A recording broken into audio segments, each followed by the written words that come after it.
decided, and not only this regime, but regimes all over have decided to disregard the people who position or put them in power, and they are out there for their own benefit. Once their stomach, once their girlfriend, once their boyfriend, once their families are fed, they are full, that's all. They don't consider the neighbor, they don't consider the voter who, by the virtue of voting him or her in, was expecting service delivery. That is not happening. Dear Kenyans, let us not buy to my person. Let us not buy to my people. Let us not buy to my community. Let's buy to the services to Kenya and Kenyans in general, disregard of where you come from. I've walked, I've traveled, and I can tell you that some of these leaders have used all manner of pretense, positioning them as at the apex of spiritual realm, so that once you try to target them, they will have spread the fear that that man is untouchable. If you touch him or her, then your family line is doomed. That is intentionally engineered to ensure that they make sure you and me, a common man, will never rise to the position of power. I and you will never get to that position of realizing the best that the forefathers, those who fought for the independence of this nation, wanted us to witness. They will always keep us in a futuristic, creative idea, creation of an idea that we are the leaders of tomorrow.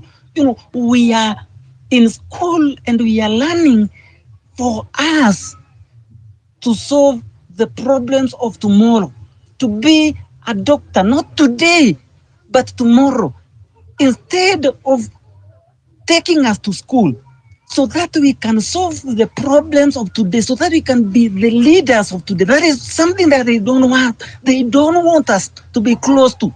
And that is where you can see that they are interfering with the education system, so that them that they can afford, because they are in position of influence, will continue leading us, and their generation, their children, and the children will continue ruling us.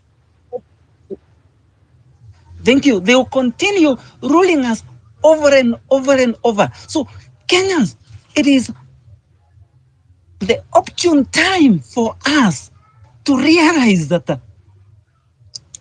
the regime is against you. This is the time for us to know that it is us versus them, the politicians, and you for me. When I'm being abducted, you need to be there for me. The regime will not.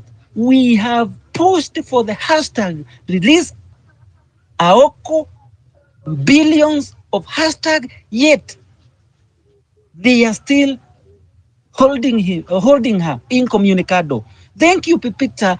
I wish we continue fighting and showing the regime that it is wrong, and we are going to raise against it. Thank you so much, Mamau, for that. I see Western Shilao has raised his hand. I also see Tech Hub, bro. So I'm going to go to Tech Hub, bro, then go to Western. Tech Hub, bro, how are you doing? Pulse. What are your thoughts on this? Yeah, Maze. Yeah, I'm here, Maze. It's a sad day, and I think baada ya parliament now judiciary imechukuliwa. So I think it's a very sad day for us, and one thing is, I think tuna fight a very, the regime is so wrong that with the combination of the opposition now, the Raila team who are fighting for Ruto like walimvotia sana, and I mean it's crazy. It's crazy, and I think the path ahead it will be rough. Even as we continue losing our friends and people are being abducted, young people are being abducted almost every day, and with the hashtags, we are pushing hashtags and making noise online and stuff like that, especially for Aoko. Though I disagree with most of our tweets, but I mean, you should not abduct people like that, and to want to video like things are still normal. I think it's an extraordinary time. We must continue pushing. I think we should not give up. And it's evident that judiciary is gone. I don't know what Ruto has gained from impeaching Gachagua. I'm not sure. Yet to see what he has gained so far. That after this impeachment, that he will gain a lot. I don't know. It's something to wait and see. But I think Ruto is wow. I think this is one of the worst presidents we have ever had. It is very sad that whatever he says, what surprises me is that he never misses churches. Atakuwa church, he will even pray, hata ataimba. But kinyatoka hiyo mdomo inanishangaza sana. The guts, maze. The guts of talking things that anajua obviously they are lies and stuff like that. The fact that ana oversee the torture and harassment of people, especially those dissenting opinions, it is crazy. Anafanya mpaka tunaanza kuona wale watu wa Kristo sana, ukikuwa Mkristo sana, it is like I think you should be careful. People wale kila siku Mungu sijui praise the Lord and stuff like that. I think wamefanya mpaka nimeanza kuangalia Christianity. Okay, not necessarily everyone, but ukiangalia those people have been pushing for this government and the current people in this government wale every day wanaongelea about God and stuff like that. And then you look at their actions, whatever they do, whatever they say. We just wonder, which God is this that they pray? So I feel so bad about people, especially the families walipoteza their children, the mothers who are still crying up to now, the families of those people who have been abducted and tortured and stuff like that. And then you see the generation all about were tortured a lot. These young people, maybe in their 20s, in the early 30s, that is the generation who tortured and abducted. And I mean, it is sad. And I just wish that we can turn things around. I'm not sure if we'll be able to, maybe up to 2027. Looking at Ruto, it's like amesha set his plan. It's clear that hata kama ni kutoka, it will be rough. It will be chaos. It will be very rough to remove this guy 2027. But I join hands with people of goodwill, and I mean, we continue pushing for better Kenya. It is terrible, and I pray for a better future. Hopefully, even as we look at you see our hospitals right now, it's crazy. Tunakatwa do, and then you see people of hospitality, they cannot be served. They cannot receive those services. So in story too. So it is sad, but thank you, Peter. So, but I mean, let's continue with the conversation and continue pushing for a better country, a better Kenya. Thank you, man. Thank you for that submission, Pals. I'm gonna go to Western Shilaho. Weston, how are you doing? Peter, I'm fine. How are you doing? I am well, I thank God. Thank you. Peter, you do watch football. There's something called offside trap. Offside trap. Well, you can try it as a team. It can work. Sometimes it can backfire badly, such that you end up conceding silly goals, especially when your opponent is much more skilled than you are. So Rigathi and this team tried something like that, where the strategy was you exit when your time comes to testify. And then when they proceed, you can invoke that loophole in the courts to delegitimize the process. Well, it's backfired, as it was bound to. Peter, I think the problem is that some of us, we fail to appreciate, no matter how many times we hear it, we elect not to appreciate that it's a political duel. It's not a legal battle. This is a political duel, square. Those judges you're seeing, the judges who have just made a ruling, that 3-judge bench, they're like, part of the cast. It's a bigger cast. And the protagonists are William Ruto and Rigathi Gachagua. The judges are part of the cast. Those lawyers you see, they're part of the cast. It's a political duel. It's not a legal challenge. If you read it like that, then things won't register.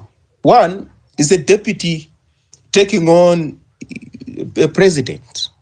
Now, look at it like that. In terms of power, it's asymmetrical. In this case, though in many jurisdictions it's not like this. You may find in other jurisdictions where the deputy is more influential and consequential than the president. But in this case, power is weighted in favor of the president. And given that it's a political duel, it goes without saying that the president will prevail. No doubt about it. But if you go and focus on what the lawyers are saying in a courtroom, what the judges are likely to say, you miss the point, and you miss it spectacularly. So that when rulings are made, you get shocked. You cast aspersions on those judges, and you accuse them of, activism or playing politics as opposed to reading the law. No, from the get-go, this was politics and it remains politics. If you get that, you're okay. If you don't, well, you won't get it. But that remains the case. Such that when the Senate voted and impeached Rigathi Gachagua, it was game over. It was game over. There was no snowball's chance in hell that any judge or court would reinstate him. There wasn't going to be any, and there was going to be none going forward.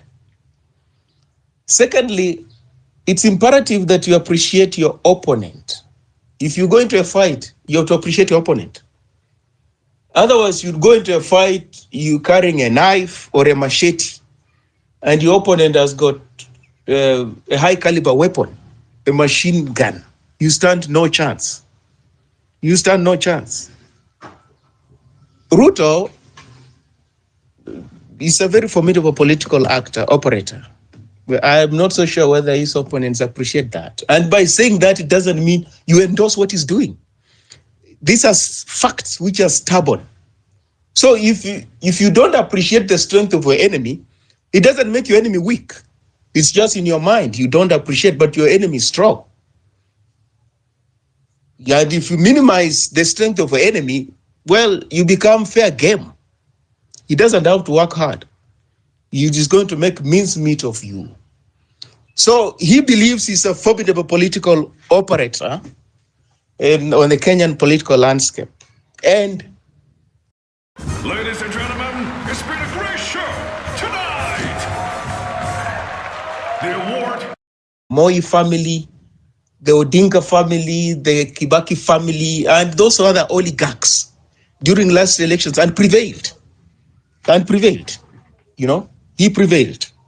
So he believes going forward, anybody to really take him head on must really know their story. You must know your story. So that is it. It's a political duel. Secondly, Pepita, I don't know.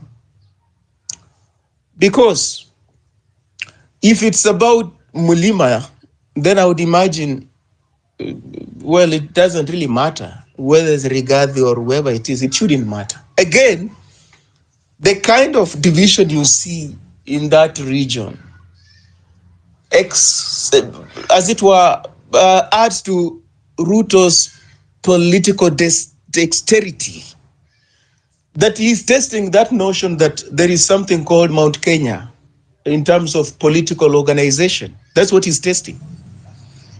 And that notion is falling flat on its face. Can you imagine? It's falling flat on it because there's been that notion that there is such a thing as a Mount Kenya constituency. They vote as a bloc, they take political decisions as a bloc, they read from the same script. He's testing that. And it's falling flat. It's unraveling. You have to give it to him. It's completely unraveling. Well, then the question is to us, who are part of this movement. Does it really matter whether Ruto goes to pick somebody from Marikiti or from the streets to come and deputize him? Does it really matter? Well, I think it shouldn't matter because the premise was that this entire regime is illegitimate. It no longer represents the interests of the people of Kenya. So whether it's Kindiki, Professor, or Rigathi, why does it bother us so much? Why does it bother us? Who occupies that position? Because we've written off the entire regime. Why does it bother us? I dare ask. When the regime unravels as it's doing, it's factionalism, as you can see, that rejected Rigathi. Why wouldn't that be something we welcome? Yes. That it's imploding. We have to celebrate when it implodes like that. You have to work. It makes work easier. But for those who are opposed to it, but no, we are concerned that it is imploding. It's unraveling. We want it to remain intact. Isn't that counterintuitive? It doesn't register, does it? It does not register. So again, he's exposing the commitment of some of us to the ideals we purport to be committed to. He's exposing those things. He does expose those things. Because if we say both Ruto, Gachagua, and other people do not have what it takes to govern Kenya, okay? And then they fall out like this. Why don't we celebrate the fallout? Why don't we welcome it? Why don't we say we want more fallout going forward? Eventually, it makes our work easier. We don't have to work so hard. But alas, we want this regime to remain intact. Peter, you can help me understand that logic. I'm not getting it. Help me understand that logic. It doesn't add up. It does not add up. Questions about whether Kindiki's elevation will better the lives of the people of Kenya. Well, again, it goes back to what I said. It's neither here nor there. Because whoever was there, again, somebody will ask the same question.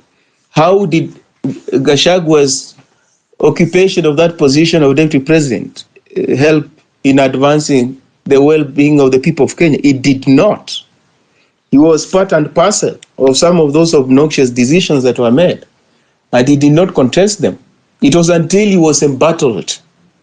That's when he started raising those issues about finance bill and whatever. But that is cynical. That is cynical politics. It was about saving his skin as opposed to really speaking progressively for the people of Kenya who are hard done by this regime. So we can't tolerate that kind of cynicism. We can't. We must call out these people when they take us for granted, when they insult our intelligence. So you are part of a government. When you are rejected, now you recast yourself as a reformer, as a progressive voice. You are not. You're just saving your skin. You're trying to save your political skill. And we call them out, but surprisingly, we welcome these people in our fold. How dare? It's like the other day, it was what? Somebody in the finance, was the governor of central bank. After he left office, he was talking about, there were some policies I was supposed to, but you never raised those issues when you were occupying the office. Why are you raising those things now? You did not raise them. You did not tell the people of Kenya the unpopular policies that the president is advising me to implement. I'm not going to implement. You keep quiet. Once your tenure comes to an end, you say, look, these were the things that are going on. Surprisingly, we tend to valorize these people, despite this naked, blatant cynicism. Why do we do that? Pipita, Kenyans are saying, the judiciary is captured. Well, how many of us asked for the state capture inquiry when these people came into power? Because that was one of their promises when they were campaigning, that they would set up the state capture commission of inquiry. We did not. We didn't push them hard on that. Why? Because the thinking was that they will target the opposition people as me and something. So let's forget, let's not go there. Now, we're talking about state capture. Really? How so? And we never took them head on to task over that promise. We did not.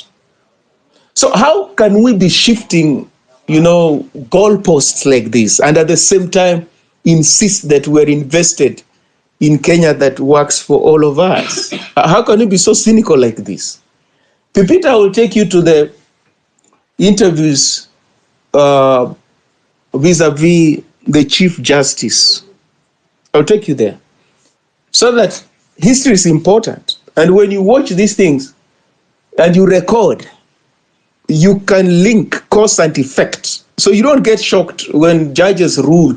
Well, they may have ruled because based on the merits of the case, but because it's a political matter, they cannot win. They can't win. Those three judges cannot win. Some people will be disappointed, some people will be jubilant. That's in the nature of that kind of process. It's adversarial. But, Pipita, if you recall, the interviews that brought into office the current Chief Justice,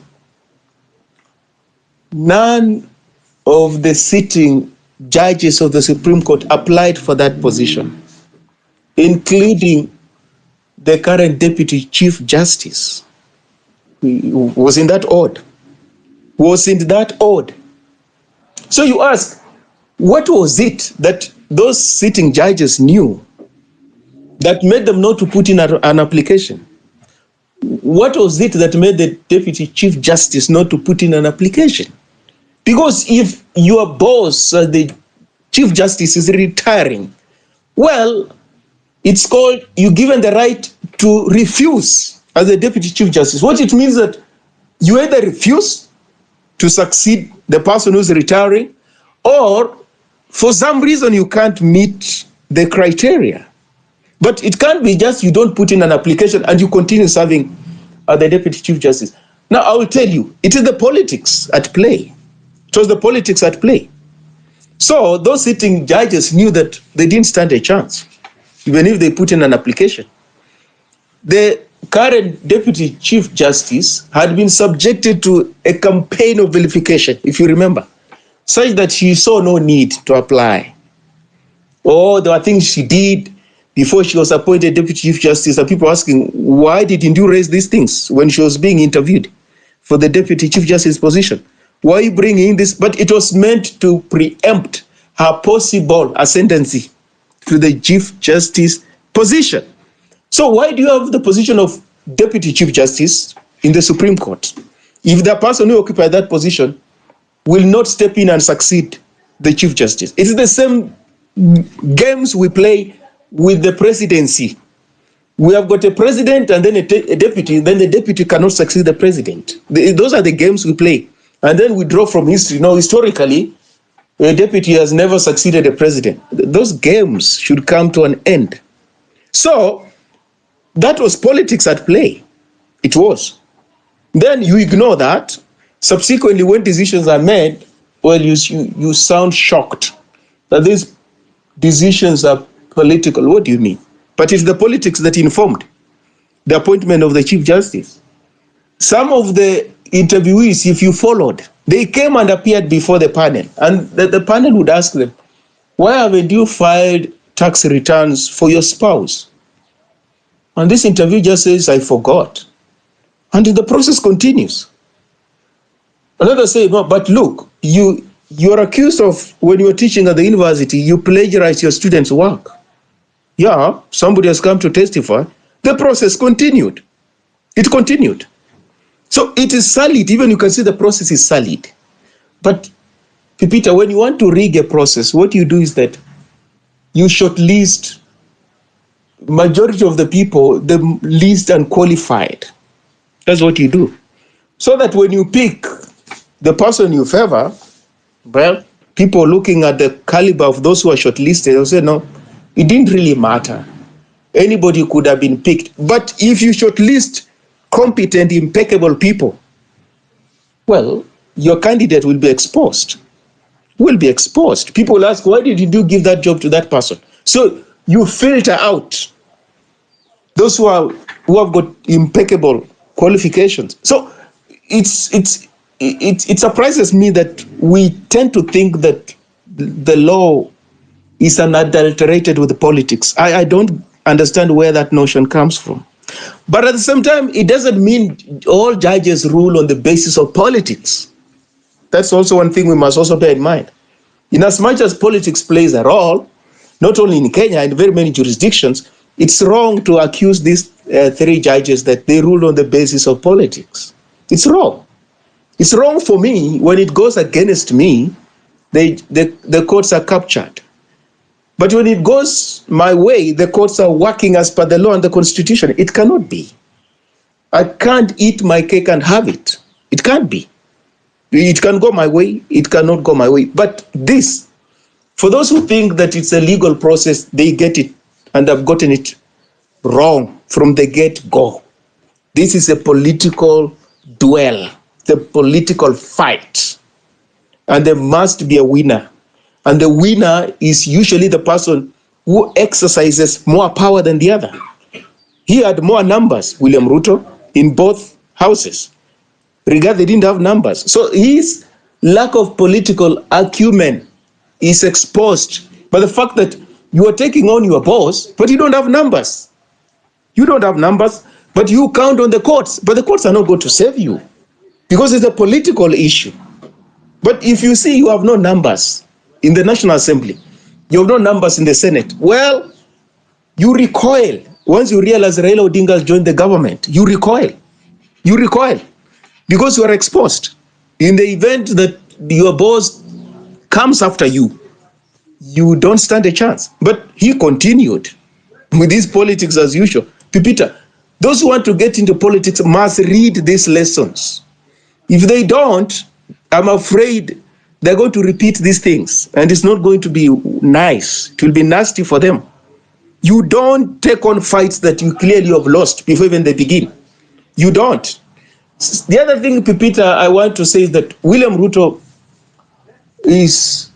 has done something that Uhuru Kenyatta did not do.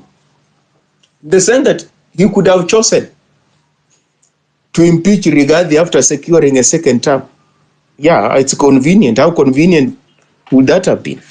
You let him hang in there, and then you secure a second term, and then you impeach him. Well, that would have been cynical. Would it have been cynical? He has taken this fight to him during his first term, before he gets re-elected. Well, why wouldn't you look at such a politician and say, yeah, I admire your courage, because you could have chosen to behave cowardly.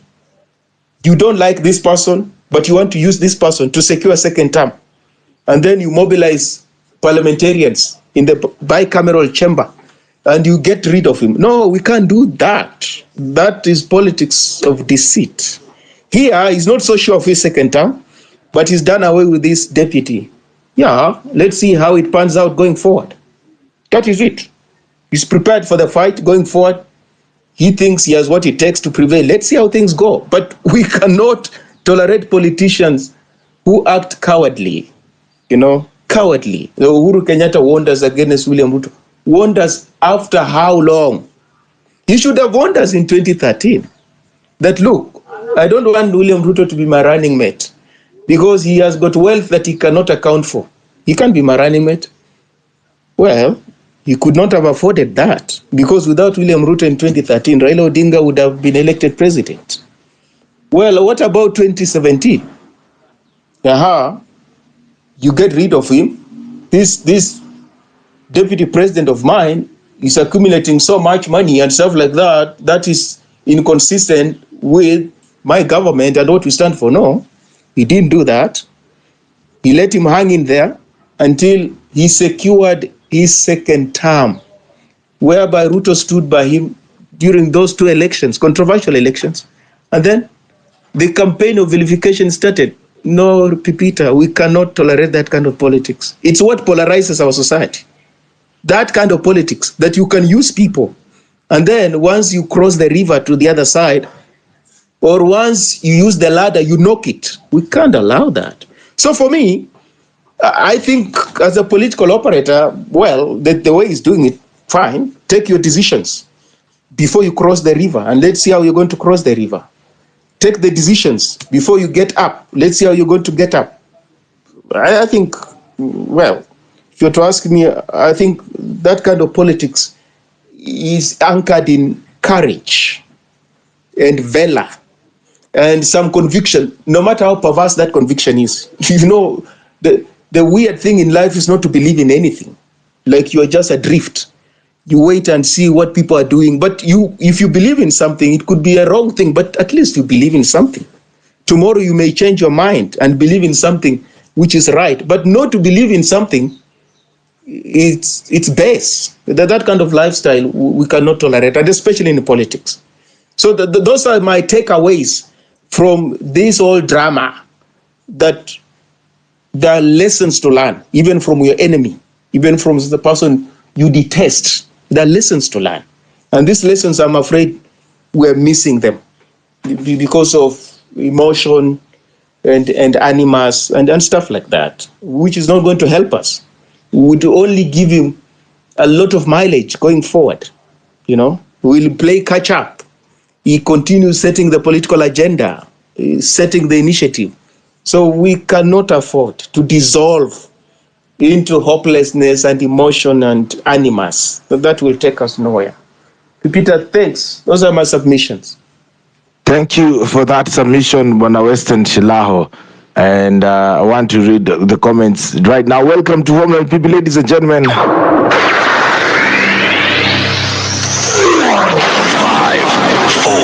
3, 2, 1, 0. Welcome to Home Run with Pippi. You're listening to Home Run People, ladies and gentlemen. Comes to you each and every weekday from 4 p.m. all the way to 9 p.m. East African time. My name is MC Pipita. You can call me Pipi. And of course, hapa hivi kwenye show yetu tunaongelea about various social issues that affect us. And right now, a few minutes ago, the High Court of Kenya, led by the three-bench judge of Justice Murima, Justice Mugambi, and Justice Ogola, have rescinded the conservative orders that were stopping the deputy president nominee Kindiki from being nominated, and also that means that he can be sworn in anytime from now. Let's wait and see how that unfolds. But looking at the speed at which legislature moved, I bet it could be tomorrow or Monday. But let's wait and see for that. Also, I would like to remind you that Homeland EPP is supported by you, the listener. If you like what you're doing, of course, our lights are kept on by you. 0721948229 is the number where you can drop your support for the show. Now, I want to go and read the comments before I even engage further with the Western. Kabada Wagitonga is saying, how sure are we Ruto didn't use Rigathi to get into power and only to spit him out and bring in Kindiki? We all knew that was the plan, except Rigathi, I guess. Unless he didn't see it coming. The Marabou's talks is saying, the judiciary as constituted is unable to act independently. The previous acts of corruption blackmails them. Everything is scripted by the executive. Does anybody expect the judiciary to rule against the broad-based government? Does anybody expect parliament to make just laws? That's a question from Marabou's Talks. You can request the microphone. Let me hear from you as well. What do you have to think about this? Former DP Rigathi Gachagua looks like he is well out of the way now. I want to hear your opinion on that as well. And the commentator is showing that judiciary is running the president is actually running the judiciary. Asma Kubishilmi is saying, Western Shilao, good analysis. The only effort Ruto afraid is a united tribalist Gen Z. The man is recharged, having successfully reset the political game to ethnic and regional juxtaposition. Sad how the axis of Morara, Kasamuel, was neutered and left in terminal paralysis. ACW is saying the only option with this country is to occupy kila mahali. They're using our silence as our weakness. Whoever was in charge of Maandamano, tell us nilini. Some leaders are saying you're giving the hard time. We don't care because we know we are capable of living good. Hakuna leader bwana hapa hivi. So we are now even in bigger problems with Kindiki. I don't know what you guys think. Do you think we are better now with Kindiki? Of course, mambo ya mrima nini, we are going to be lucky on that. You know what I mean? Yeah, mambo ya kusema sijui mrima this, mrima that. I think that now has subsided. We are better now on that front. But what does that actually translate? And of course, somebody has brought up a very important thing about the role of Mudima and of course the state capture. I don't think it's actually state capture because I don't know. Maybe Nikotu in my own world. I believe there is more than that is happening right now. I don't know. Would you now believe that if you went to the court right now that you'll get a fair hearing? I highly doubt. If you ask many Kenyans that question, many would probably not be able to respond in the affirmative, and that is because we do not trust them like that. I'd like to hear your response on all this. Request the microphone. I would like to hear direct from the horse's mouth. Also, I just started my YouTube channel. If you have not subscribed to my YouTube channel, HRWP, I'm really sorry because you're really missing out on some good content. But you're not late because our content right there is recorded, and you can listen to that stories that are there immediately or later. And also part of what I have on that channel is this story of Rigiji getting impeached, and I'm talking there with Wakili Ray Wangila. You need to check it out as well. Yes, so that is that. And also want to say the microphone is open for you to come over and talk to us and tell us, what are your thoughts on all this?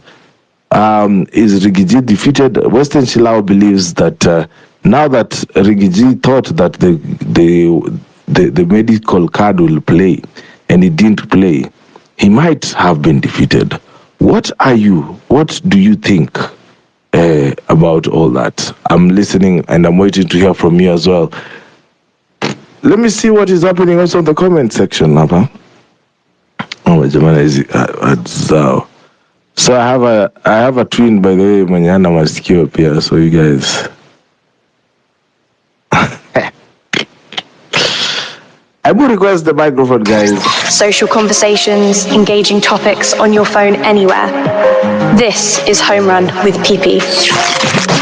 In AI voice. I see Mohija, big up to you, Dr. Mbugwa, Dr. Drac, I see you, Edwin, Albert, Howard, Sean, Belazid, Bildad, shout out to you as well, Ellis, the Patriot, Nakona Pale Abdul, Nakona Pale Ndani, Head Senior, Danny, Mushiri, Brittany, AC, Paul, all of you, shout out to you, Baba Jackie as well, Nakona Pale Sudi's own, Edwin, and Nakona Makotsi. And we are here today just check you up on what is going on in the corridors of justice. Do you think Western Rigathi Gachagua underestimated or overestimated the fairness of the judiciary? Do you believe that is the case here? Well, I don't think he was deluded in trusting the courts. Because remember, these are courts that have made fairly landmark rulings in the recent past. They struck off the BBI thing. Previously, of course, it was under a different leader. They annulled a presidential election. So those are highly politically charged matters, and they didn't shy away from ruling against the establishment. And therefore, it was in order, logical, for him to take this matter in the courts. But what he did not appreciate was that it wasn't a matter before the courts, for the simple reason that, you know, his attorneys were citing those cases involving governors and those kind of people. But a governor is not on par with the president or a deputy president. So the impeachment of a governor is not the same as the impeachment of a deputy president or a president. I mean, that goes without saying. So for some of his attorneys and some commentators to have drawn parallels between those previous impeachment processes that never, ran to conclusion. If somebody's impeached, goes to court, reinstated, impeached, goes to court, reinstated, until they complete the term. It was also, it betrayed lack of appreciation of the intensity and the weight of the matter. You know, deputy president is a potential president. It's as simple as that. He's a potential president. This person could go to bed today as a deputy president, wakes up tomorrow as a president. Who could wake up as a deputy president, goes to bed as a president. So you can't liken that person to a governor. So they fail to appreciate that. And therefore, I think when the judges, they looked at the totality of all these things, not just the law.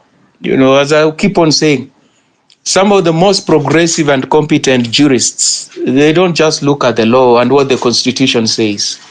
They also weigh in the political implications of the decisions they make.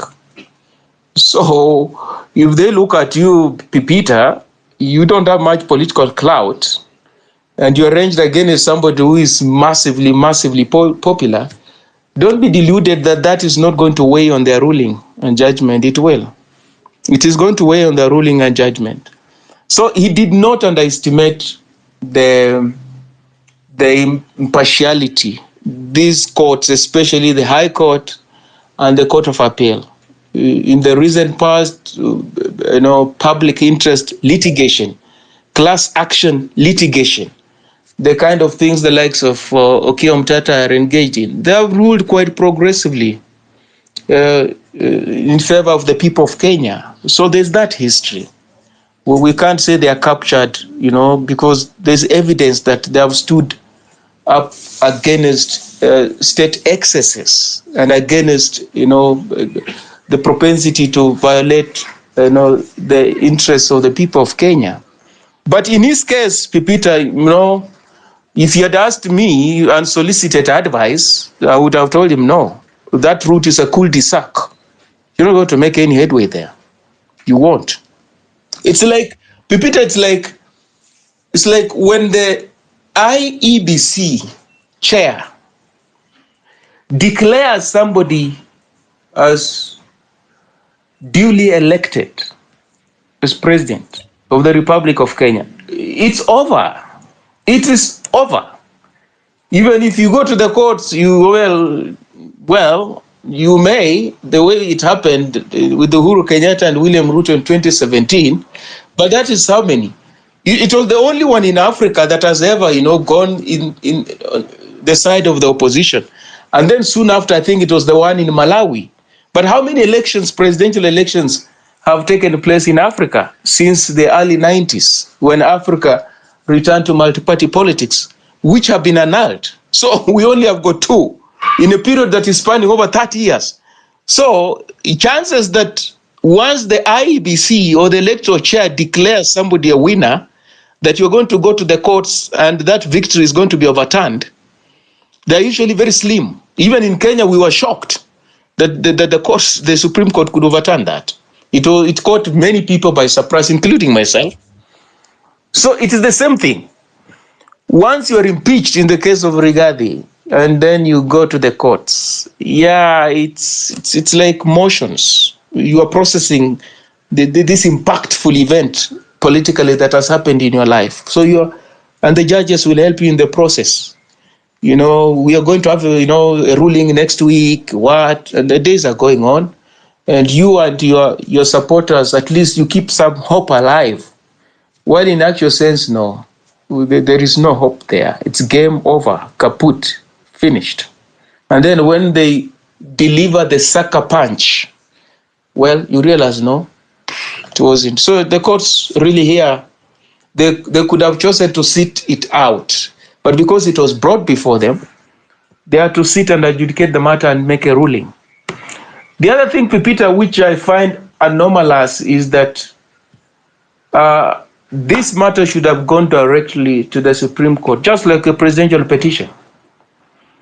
Yeah, because why would the Supreme Court have jurisdiction over a presidential petition and not have jurisdiction over impeachment of a president, of impeachment of a deputy president? It is just as weighty as a dispute over who is truly and rightfully elected as a president. So I find that anomalous, that such a matter can drag through the judicial processes and stages, High Court, Court of Appeals. I mean, it's not worth it. It's not worth it. Can you imagine if Rigathi is somebody who's got equally massive support, like the president? Can you imagine? In his case, it's easier because he doesn't have much political clout. But can you imagine a deputy president who's got just as much political clout as the president? And then this matter can play itself before the law courts. Before you realize, well, things would have spiraled out of control. So it's a matter that there should have been a provision that it be adjudicated pretty fast. And they make that ruling and it's final. People go back to their business. If the person who has been impeached can continue serving or can go home, they make it pretty fast. I don't find this staggering of this process helpful, especially where a society could be polarized, behind equally politically consequential figures. It would be very nasty. So the framers of the Constitution, I am not so sure why they did it like that. I'm not so sure, because it's not a small matter. Why would you, Peter, ask yourself, make a process like this where impeachment of a deputy president can stagger for I don't know how many days, 70 what? Why would that be the case? Why that stasis? Why that paralysis? Why that uncertainty? For what? And it's a political issue. Why are you putting everybody else in abeyance over that matter? I don't get it. So in that case, well, they didn't get it. They did not get it. So it's what these attorneys are trying to explore. You can move from this stage, from the High Court. Today in the morning, there were the Court of Appeal. Court of Appeal, I think, told them, no, this process is still playing itself out at the High Court. Wait, and then you can be sure either this evening or tomorrow morning or even, tonight, they are filing those papers before the Court of Appeal. And from there, they move to the Supreme Court. Well, yeah, I'm not so sure. That enhances our, constitution, as some people would want to put it.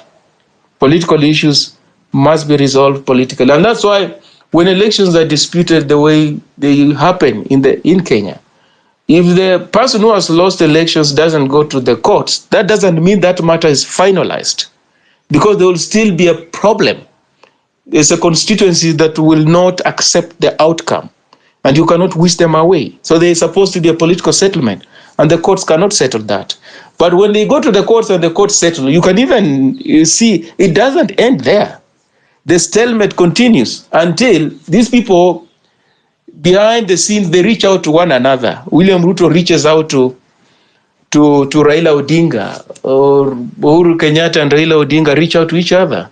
And then thereafter, well, the country can have some semblance of normalcy. But before that, the courts are pronounced, there's still mayhem and uncertainty. What does it tell you? It tells you political issues cannot be resolved legally. They can't. And especially in our case, it cannot. It can't work. They have to be resolved politically. And in this case, William Ruto thinks, no, he couldn't reach out to Rigathi for some kind of armistice, the rapprochement. No, our relationship is irretrievably collapsed. We part ways. That was it. So we conflate things. There are things you can resolve legally. There are things you can't. Even if you take them to the courts will not settle them. They'll continue festering going forward, and this is one of them.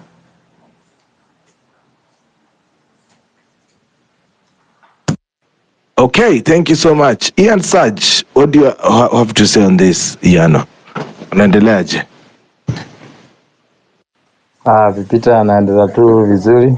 Labda wewe. Mimi niko salama, napambana. Pia mimi. Hii mambo ya Rigathi mimi nipata hivyo hivyo. Mimi nilikuwa diehard wake, iko tu sawa. Sikuwa na expect kitu kingine isipokuwa hiyo juu obvious Ruto amewin kodi zote na amewin kila kitu. So ndio amefanya tu iko sawa. Then Pipita, kuna kitu nilikuwa nataka kuuliza hapa. Sijui hii mambo ya SHA kwa stabilizer umeenda, kuna yako inafanya ama mtu mwingine inafanya? Just to confirm. Pipita, what is your experience, Saj? Mimi sijaenda hospitali yet, so sina. I've just seen the news updates on them, but siwezi kupatia full update on it. Bado mimi yangu haifanyi, bado inakataa. Unajua walituingiza by force by fire. Sasa nilikuwa nataka kujua tu kama kuna mwenye ameenda akakuwa successful, atuambie maybe ni hospitali gani within Nairobi County. Sina mambo ingine Pipita. All right, asante Ian for that, and I also want to hear from people who are actually interacting with this share. Unajua nimeonelea a very disappointing tweet in the morning that somebody lost their father because they could not afford dialysis. Yeah. So in as much as we're talking about Rigiji and all these, the people that have been lost, we have lost actual lives as well. In real time, we are losing lives in real time. Thank you so much for highlighting it, Ian. Sijui ni hospitali gani umeenda ukakosa kuhudumiwa? Maybe you can let us know on that. I was in Mamaruzi. Nasikia hiyo ndo casualty yake inakaa vibaya, imejaa sana. Nilikuwa nimeenda shughuli zingine, hiyo mambo ya kutembea huko mimi si kutembea, lakini hapo kwa hiyo mambo ya SHA walikataa, walisema maybe we pay by cash.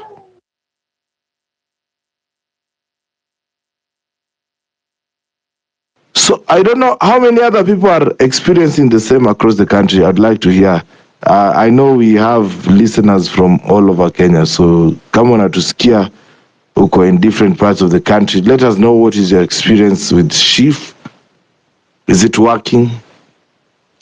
From the news, I've not seen any positive news. Nasikia walileta mtu mwenye amefanywa heart transplant na akapona immediately. The medics say it cannot happen, but what do I know? Maybe naona mwenye tu alikuwa amenitangulia hapo Western. Sijui kama yeye amejaribu kuangalia kama yake inafanya. Maybe atukonfirmie.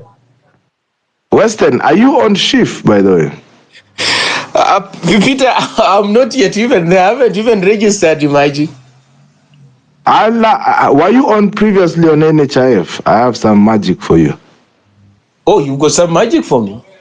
Yeah. Were you previously in NHIF? Yes, I was. Abracadabra, you are in SHIF. Oh. I also got signed up on SHIF like that.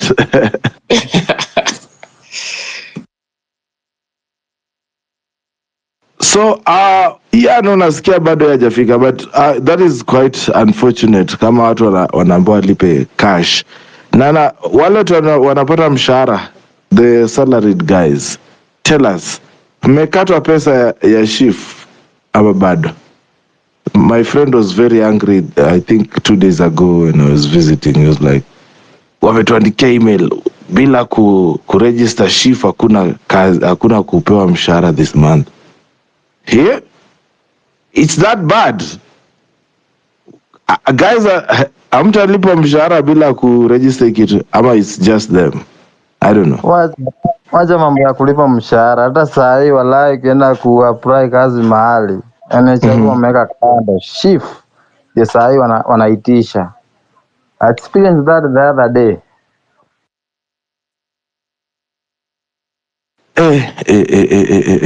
So no more NHIF compliance. Sasa ni SHIF compliance. Ruto anafanya vitu by force by fire. Mpende msipende, anafinya kufinya. Watu kama hivi Peter, kama unapata 50,000 ka 39 ndio utapeleka nyumbani. Sistuke, 11 hakuna.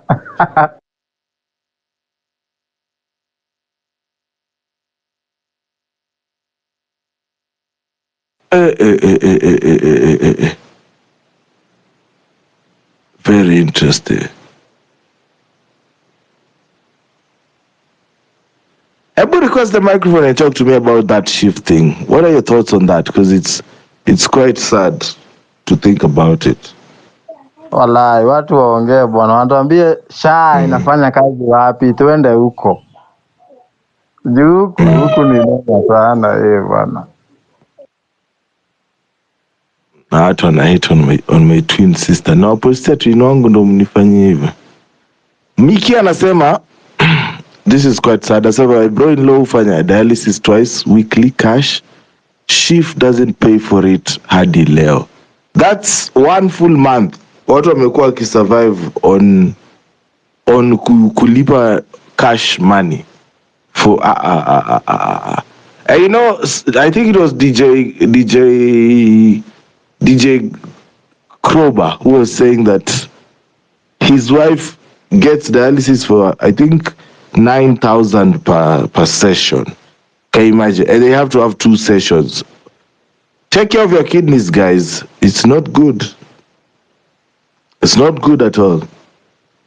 I see who that? Babu, habari yako? Salama Mr. Pipita. How are you? I am well, karibu. Asante.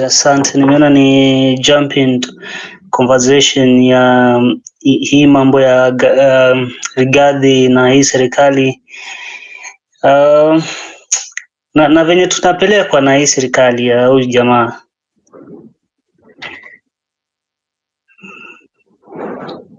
Karibu tunakusikia. Ulikuwa kuna swali ulikuwa umeuliza kuhusiana na hii issue ya Rigathi kwamba tayari yeye ameshashindwa ama what next step yake ambayo anaweza kuchukua maybe. Na mimi nikiangalia ninaona kama ni kama anaelekea mwishoni, anaelekea kusarenda yani. Sioni kama kuna kitu nyingine anaweza kufanya kikamsaidia. Maybe wanaweza muacha asipigwe hiyo bani ya 10 years. Aje ambiwe maybe process ilikuwa na shida kidogo, aachwa akuwe kwenye siasa. Ni kitu ambacho na sasa hivi nikimwangalia naona sidhani kama inaweza play into his advantage, kwa sababu hii move ni kama ilikuwa calculated since way back.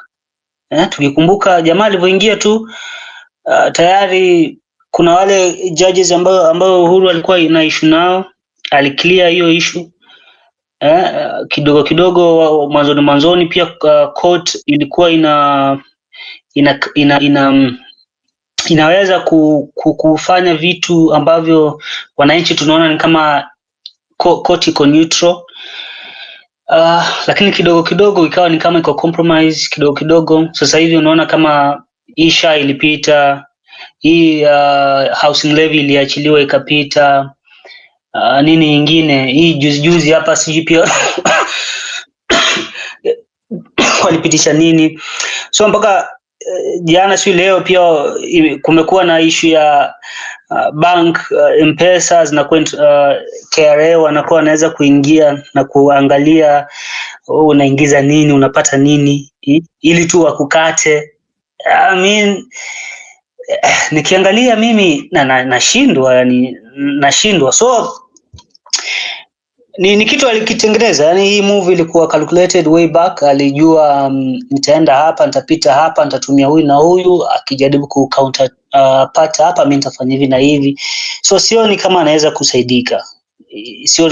kusaidika. Labda fight tu atolewe hiyo ban, na kama hayuko kwenye power maybe na mood ya politics na maisha ya Wakenya venye sasa hivi iko, maybe ajaribu kujaribu kuja na watu wengine, kuja na maybe manifesto mengine ambayo anaweza kuambia watu na wakamsikiliza, akuwe na nguvu huku kwa wananchi. Kwa sababu hata sasa hivi vile anaongea ni kama kuanza kuogopa, kwa sababu akiongea anasema mkuwe tu, msilete vurugu, msifanye nini, kwa sababu anajua akionekana maybe anaweza kuwa na hiyo influence kidogo. Ashaye kuguswa na Uhuru, vitu zake zishafungwa, zishafanya nini, na sasa hivi aliwekewa corruption case. Sasa hivi kiukweli hata yeye mwenyewe ashakuwa hana hiyo nguvu tena. Na kuhusiana na personally pia mimi sijajaribu, but pia nimesikia watu wengi kadhaa wakisema haifanyi. Upande wa Mombasa huku watu wana complain haifanyi. So I don't know man, sijui maisha yanakuaje. Kama Mkenya nilikuwa najaribu kufikiria na naweza kufikiria tena hapa na sauti. Sijui mimi kama kijana wa Mkenya, sijui kama naweza kuwa successful na pesa halali. Yani sijui kama naweza kufanya kazi nilipe hizi taxes zote ambazo nawekewa, maisha magumu, yani mazingira ya kufanya biashara magumu, na maybe nikikuwa employed, serikali inataka kuchukua pesa zangu zote, sidhani kama naweza kufanikiwa. Yani sioni kabisa. Sioni kabisa. Maybe tubadilishe hii serikali, lakini kama bado itakuwa hapa, I don't know man. I don't know. Thank you for that submission Bwana Babu. Najua watu wengi mambo imechemka hii wiki. We are moving from Shah to Shift to Rigathi. We are just trying to catch up on everything that is going on in our country. I see Anthony Omoro has joined us. How are you doing, Anthony? I'm fine. Nashukuru sana Pipita. Na salimia wote ambao wako katika space. Na ningependa kuchangia maneno mawili ama matatu kuhusu bana ambayo uliweka hapo juu, Rigathi Out. Kwa ukweli, miaka miwili ambayo tumepitia kama nchi ya Kenya, tumekuwa kwa giza kali sana, na hata hivi tunavyoongea Kenya iko mahali pabaya kabisa. Na hii giza, shida ambazo zimetukabidhi kama Kenya ni chini ya serikali ya Ruto pamoja na Rigathi Gachagua. Hao wawili wametuingiza katika shimo kubwa sana. Na naunga mkono alitangulia hapo mbele, alisema kutolewa kutoka mamlakani kwa Gachagua haituhusu sisi kama wazalendo ambao tunapigania hali iwe mzuri kwa Wakenya wote. Sio zamani, mwezi wa 6 tumepoteza vijana kwa njia tatanishi, mpaka wa sasa bado hatujapona. Vijana wanazidi kuwa abducted, watu wanapotea, hatujui wako wapi, hatujui wameenda wapi. Na hakuna haki yote ambayo tunaiona kama nchi. Kwa hivyo kubanduliwa nje Rigathi ni jambo ambalo ni muhimu sote kama Wakenya tuishangilie, sababu ile cohesive oppressive regime ambayo imetuumiza kwa muda mrefu iko split katikati, na vita yetu bado hatujafikia mahali tunataka tuende. Kwa hivyo inabidi bado tuzidi kuwa na umoja na steadfastness. Juzi tumeona hizi kazi za Qatar, vile vijana watu wa makamu wametoka karibu 20,000 watafuta ajira 3,000 peke yake ambazo zilikuwepo. So tuko kwa hali mbaya, lakini nitasema kitu moja tu. Hivi Gachagua amebanduliwa nje, sasa we must welcome him, arudi upande wetu. Lazima tumshabikie kama mmoja wetu. Sababu gani? Alliances akiwa nje, tuki-align yeye, pengine hizo resources ambazo yuko nazo inaweza ikatusaidia kuweza kunatua hii serikali ambayo inatunyanyasa kama Wakenya. Kwa hivyo tusizidi kumtupia matope ama nini. Tumkaribishe, tuwe karibu na yeye, tumwambie vita yetu bado inaendelea. Pale mahali wamekutoa, hapo ndio tunataka tupiga wale, tuwaondoe ili Kenya irudi kwa barabara, wananchi waweze kupata mafaa ya ushuru ambazo wanatoa. Nitasema neno la mwisho kuhusu SHA. Kwa ukweli, hii ni mpangilio ambayo iko nje ya reli. Hivi majuzi, nafikiria jana, wametangaza ya kwamba karibu milioni 13 ya Wakenya ambao wamejumuishwa katika hii mpango wa SHA. Ukweli wa ndani ni milioni 12 kati ya hiyo idadi ambayo ilitajwa ni watu ambao wamekuwa compulsorily transferred kutoka kwa NHIF. Hakuna Wakenya kwa hiari yao ambao wanaendelea kujiandikisha na SHIF ama SHA.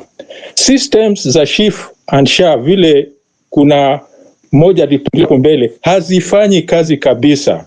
Hata kama umekuwa transferred automatically, ukienda katika hospitali yoyote, ukijaribu kutrack details zako, watakwambia kwamba hii haijakuwa operationalized, bado lazima ulipe cash. Hiyo ndio mambo mahali pale tuko sasa.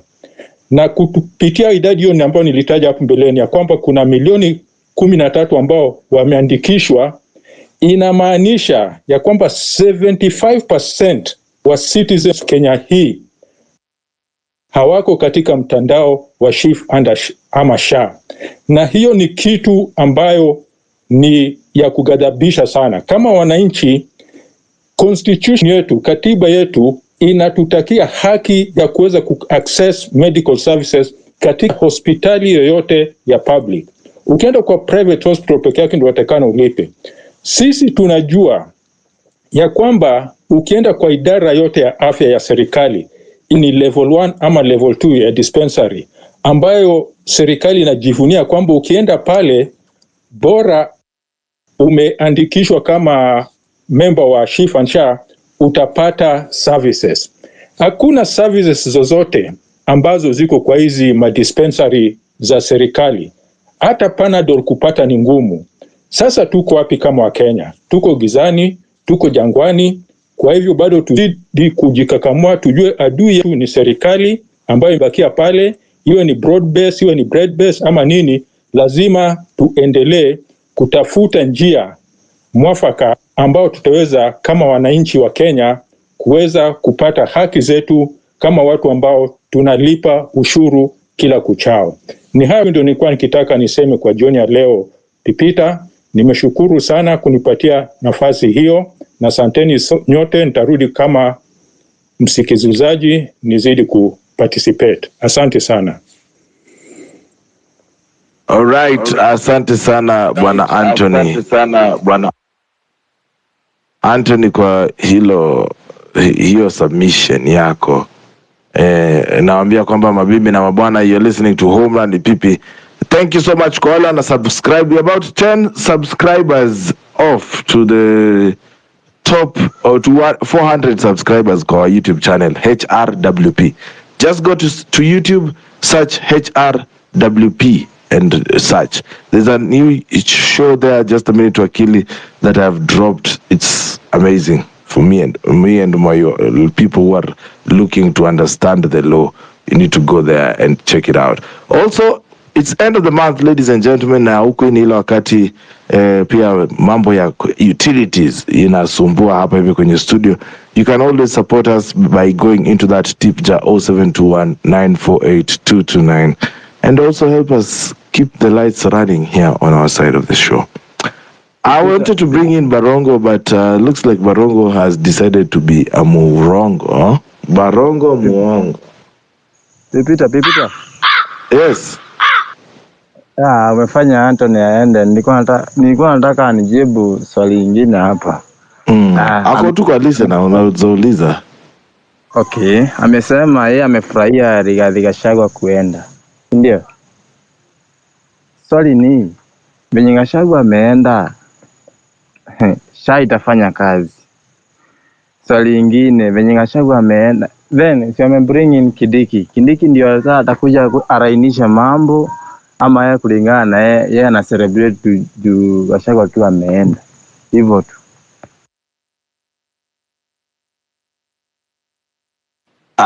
Wewe sasa issue yako ni gani ndugu yangu? Eti watu wamefurahia Gachagua ameenda. Mimi pia nimefurahia ameenda, by the way. I don't give a shit about him. Aende kabisa. Why? Kwani why am I explain? I'm telling you, should I explain to you that he's a tribalist? Should I? Wecha bwana. Vitu zingine unafaa ujue tu kutoka kwa umbali. Somebody should tell you, oh, we are happy. We should tell you why we are happy. Ona huyu. Nakuona sana. Shika hii kiboko hapa. Apologists wanasiasa. Kwanza za kutoa kwa mic request ni kunyime tena. Toka! Apologists. Politician apologists. Kuja hapa kutuambia eti why? Why are you? Kwa tukuja hapa hivi tuko tumekasirika, you know, I'm very sad. Shenzi nini? Come on. You need to do better. Why no umetoka kuniambia hapa SHIF haikufanyi kazi? And you're telling me why? Sasa kutukana matusi ya nyumbani. We.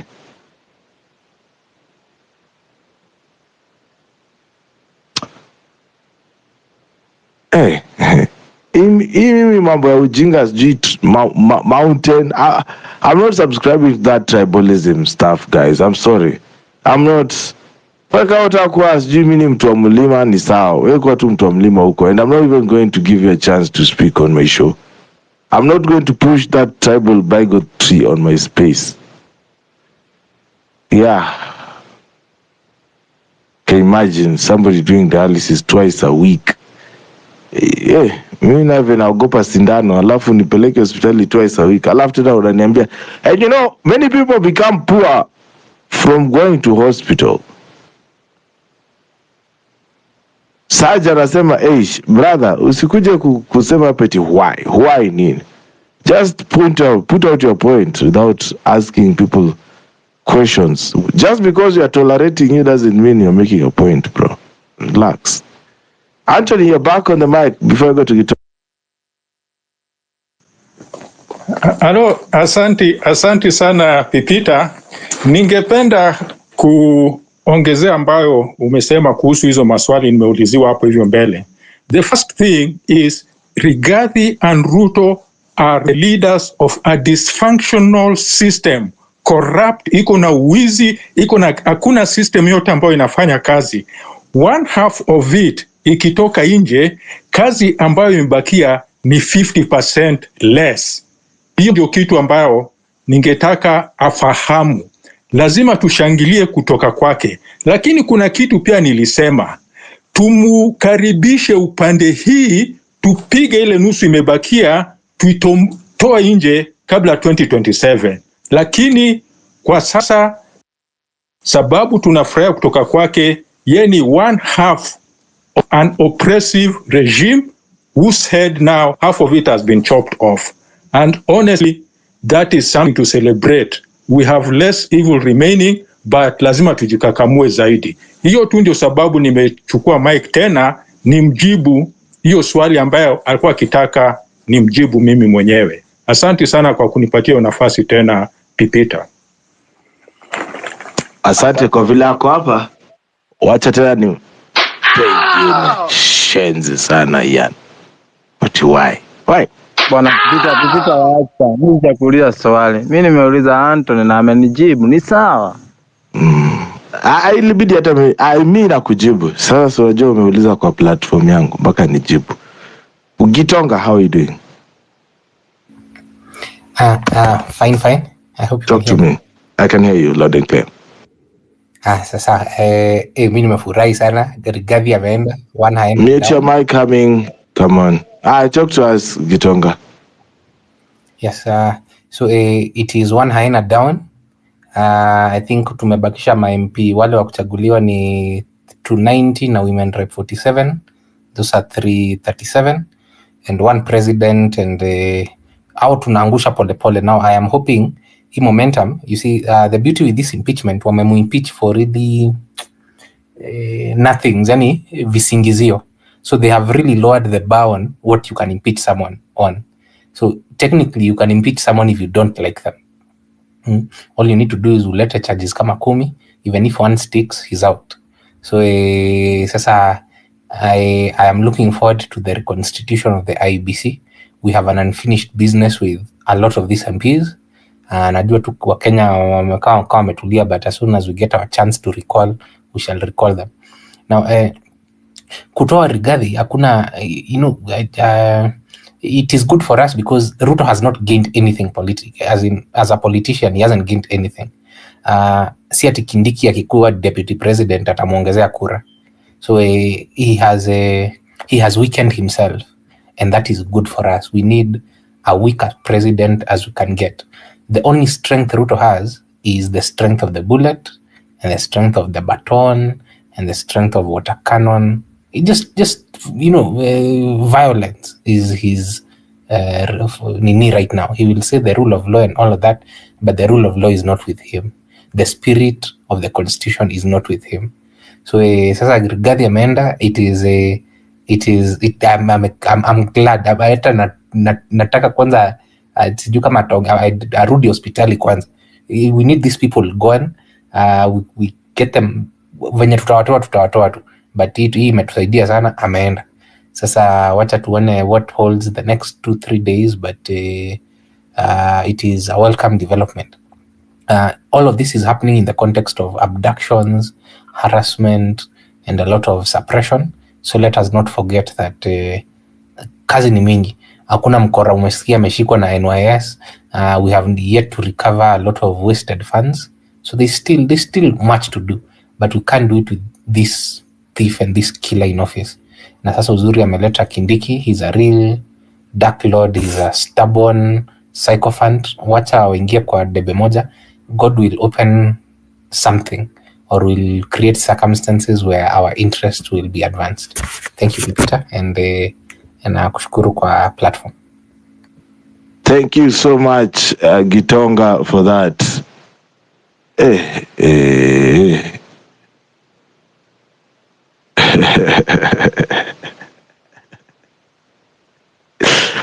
Hey, mtandao itanionyesha mambo wa. You are listening to Home Run with Pipi. Weekdays from 4 p.m. to 9 p.m. You're tuned into Home Run with Pipi, ladies and gentlemen. Thank you so much for supporting and tuning in. Kama kawaida tunapokuja hapa hivi weekday, imagine ushafika Thursday, guy. The week is flying, absolutely flying. But this week I've been very down, sick. Nashukuru nimemanage. The power of consistency. You can't risk to lose it kwa sababu umekuwa tu hapa hivi. You can't lose your consistency because of such. But I'm glad you guys have been very supportive in terms of also coming to the mic and talking. Yeah, and thank you so much, Kina Western, and everybody else who has held the fort this week. Happy. It has not been an easy week. You guys have known. But yeah, we have managed, and we are here next to Friday. I see Luka Matoke on the lineup. Luka Matoke wants to take my earless sister, bwana. Sasa. Hey, Luka, Mahari. Okay, that is a dark joke. That is a very dark joke. Let me just leave it at that. It's 7 p.m. East African time, ladies and gentlemen. Home Run with Pipi is supported by you, the listener. Na kama unapenda kazi yangu, niko na namba pale hivi 0721948229 where you drop in your support for the show as well. So asanteni sana kwa wale ambao wako na mimi. Saja, even if he brings in Raila as DP, Ruto will always do what he thinks will benefit him, and not this Ruto wants someone who will always be saying yes, sir. So yeah, that is what Ian Saj is saying. But Humming, how are you doing, Hummingbird?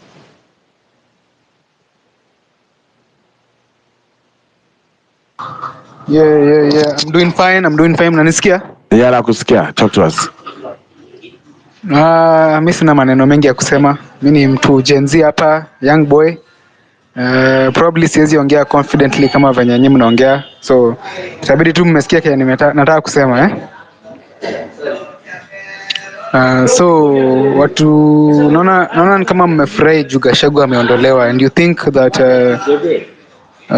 kuondolewa Gachagua means that Ruto amejichimbia kaburi yake, but I don't think so.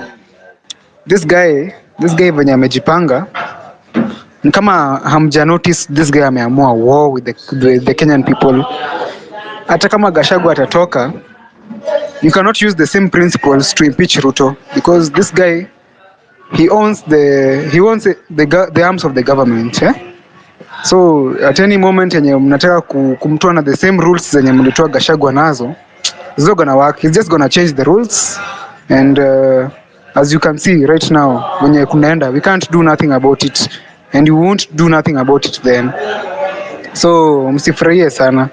Another thing, nimesikia jamaa fulani amesema, sijui kama ni Ian Saj, amesema ati the only weapon Ruto ako nayo ni violence, tear gas, maji ya chumvi. This guy has a lot of weapons. This guy has kuna watu kwa mfuko bana. So usiseme tu ni tear gas peke yako nayo. Jamaa akiamua extend term yake, hakuna kitu mtafanya unless sisi wote tutoke kwa streets. Akiamua kufanya hivi kwa government, atafanya hivi. Of late nimeona kuna history fulani ya ati IMF ameapprove loan fulani, ati the Kenyan economy is doing so well against the dollar. Ati our inflation rates have never been lower since 14 years. Hizo stories zote ni za jaba. Acha niwaambie, Ruto anawapanga venye yeye anataka kuwapanga. This guy, if you don't stand up to yourselves, it's a lost cause, kwa sababu ata anapendeza wazungu, anapendeza Wakenya wale wajinga wenye hawako Twitter. Unajua X iko na community ya the brightest people in Kenya, so hatufai kujiangalia, tunafaa tujiangalie as the Kenyan community. Ni watu wangapi hawako X? Ni watu wangapi hawako kwa hii space wenye hawajui nini inaendelea kwa nchi? Ile time Ruto anataka kuingia prezo, ataenda ushago, atamwaga do, and people will accept the money, people will give him the votes. So kama watu ushago wana civic education, the things we are doing here, they're all in vain. Hakuna kitu tunasaidia nchi by the way.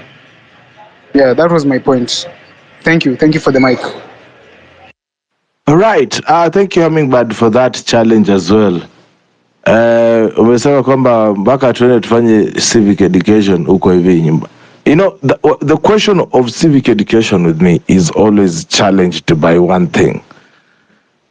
When you talk about civic education, you talk about telling people about the law, their role as a citizen, but you don't take them to the ballot paper. It also needs you, the citizen, to go out there and vote.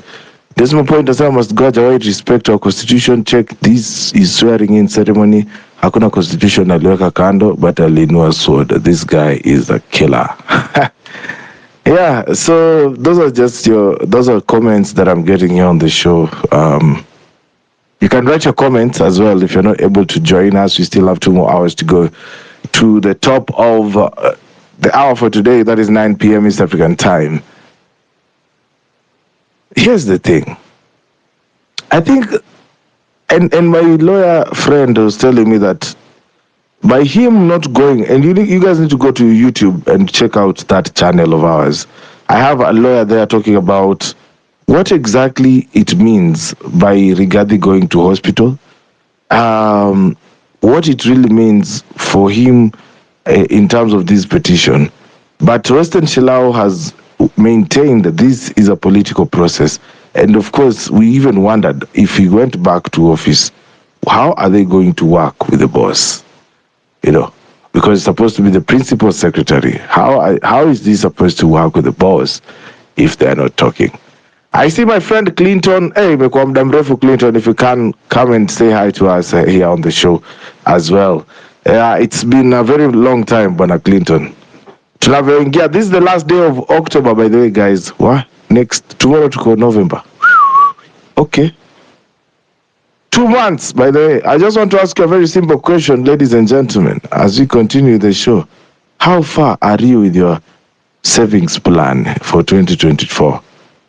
You can explain like me, you know. Can you explain? Yeah, so anyway, Rigathi Gachagua is out, as it seems. Of course, in serikali ya midnight, so anytime from midnight, you will be seeing a notification. I don't know, lawyers wako wapi hapa leo? Muniambie, is it possible for swearing in ya Kithure ifanywe kesho ama hata leo? Itakuwa poa sana. I would like to hear on that. Because as somebody said, this is a fully political process. Sisi tu tuko hapa kuenjoy cinema. So the more cinema inaendelea kuunfold, the better. Najua, we are hoping one day truthful men atasimama mbele ya watu, as Anthony is telling us right now. Tuna expect truthful men aseme unajua mimi kama truthful men ninataka kuambia ukweli. Nani alichukua pesa ya Adani? Adani ni nani? Sasa wewe unaona tukufanyie nini? Hizo ndo conversation nataka to have na Wamunyoro Investments. But kwa sasa wacha endelee kuuza furniture na Morara. Yeah, wanaweza shindana na Morara business. Kwa sababu kwanza yake ni old time, anaweza patia Morara 1 or 2 ways of raising funds. Yeah. So it's actually a good partnership, as you guys are saying. Oh my God, I really am going to hell.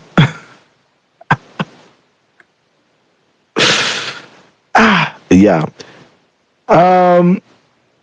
Okay. No comment. No comment. No more comments. Let me see what is going on. If the deputy team has reacted, I think one of the reasons why Rigathi lost is the lawyers. The lawyers have been very careless. I think they knew.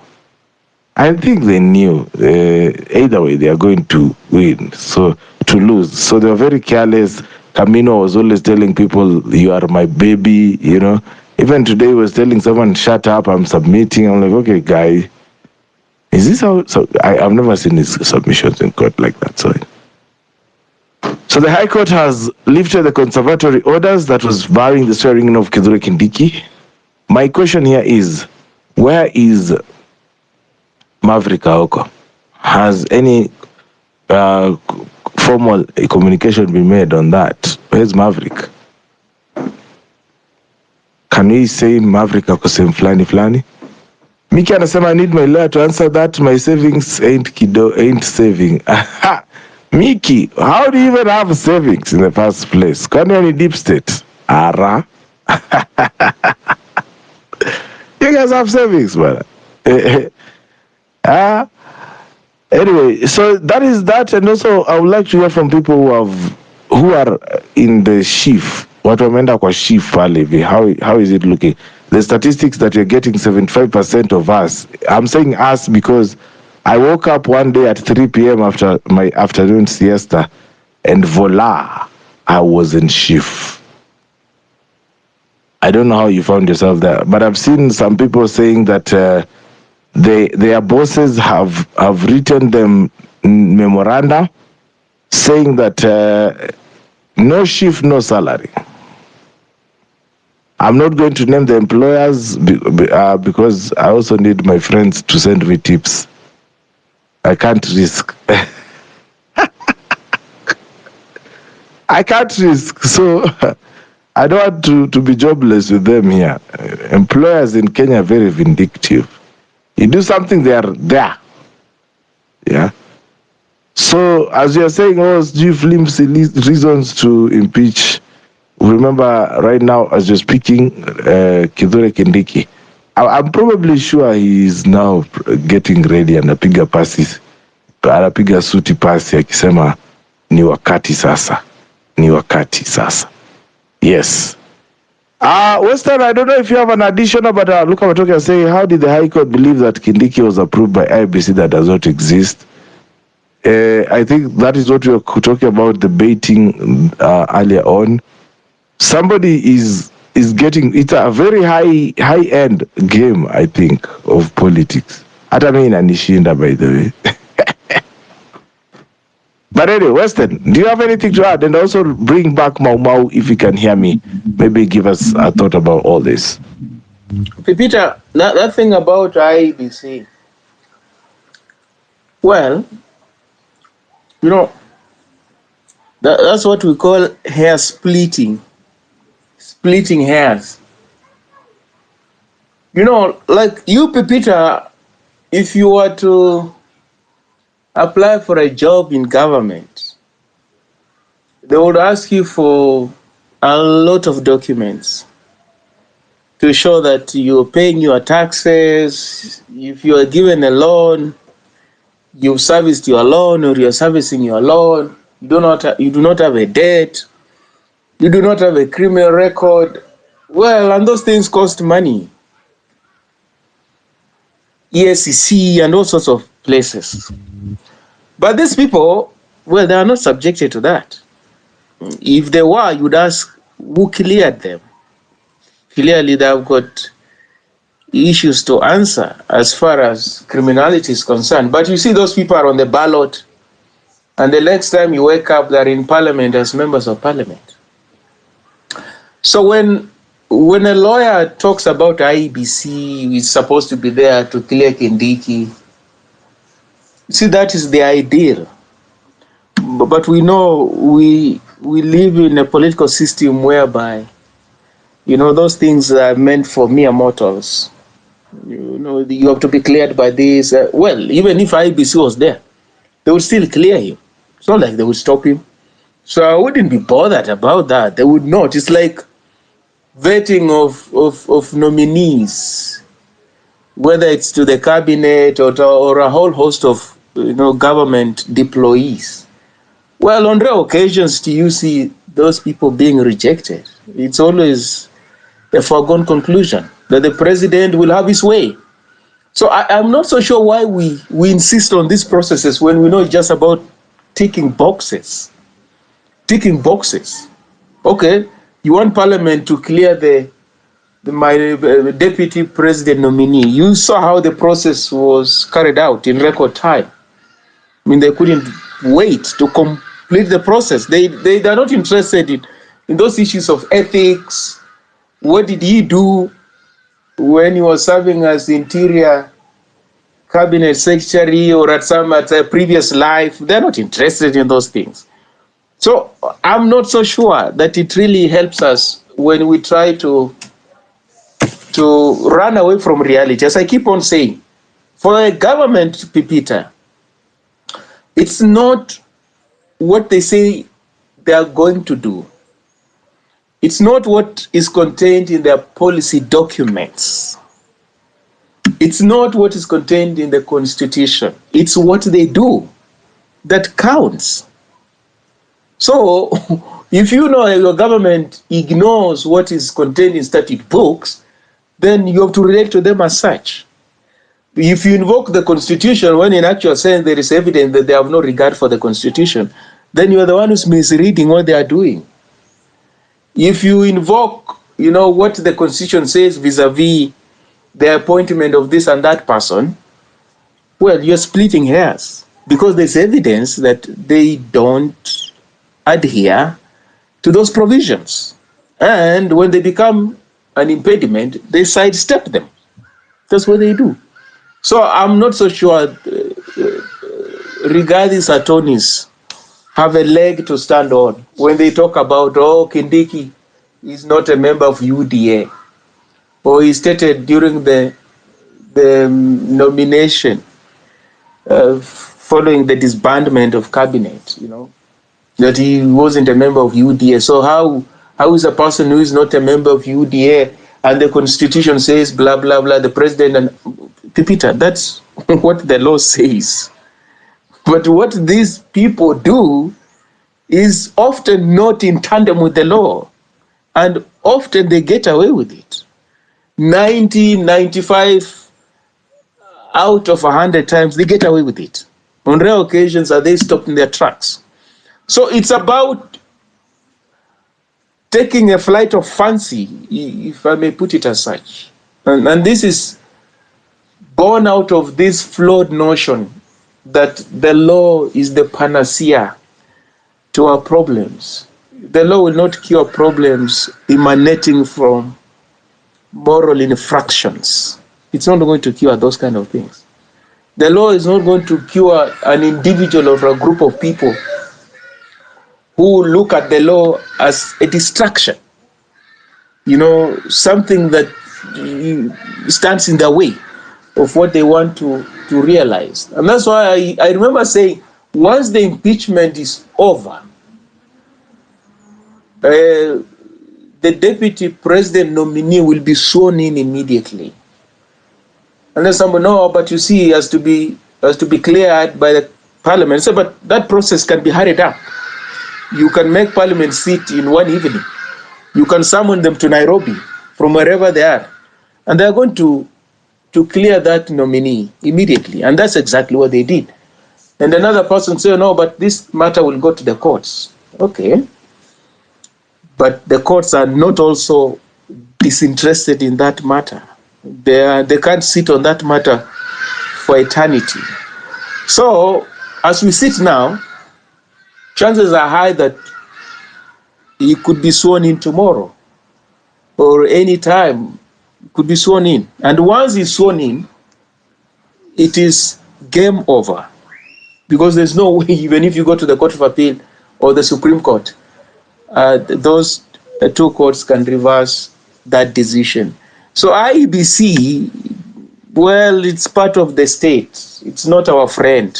I think we should get that clear. It's not our friend. It's an extension of the state, IEBC. It's an extension of the state machinery. So why we think IEBC can operate differently, I don't get it. Because those are presidential appointees. And even the interviews, like Jebukati, for instance, when he ran, he applied for the position of IEBC chair. Well, he was picked in as much as he was not the best candidate. They picked him, didn't they? Yeah, he went out and assumed chair. And after every election, IEBC is disbanded. It's disbanded. What does it mean? It means it's set there expressly to serve a particular purpose, preside over this election. And then what happens? We'll disband you.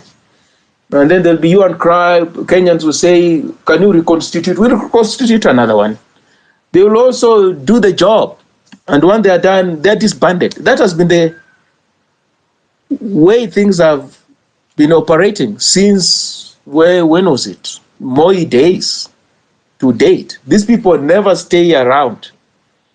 After elections, they're discredited. And it's always the government that thinks that they're doing a good job. Because, they're presided over an election that the people who are controlling the government, have benefited. Of course, they're going to celebrate them. So those are moot issues about political party affiliation, IEBC. Is he a registered voter? Some even would want to go into those kind of, is he a registered voter? What does the law say? Has he resigned as Interior Cabinet Secretary?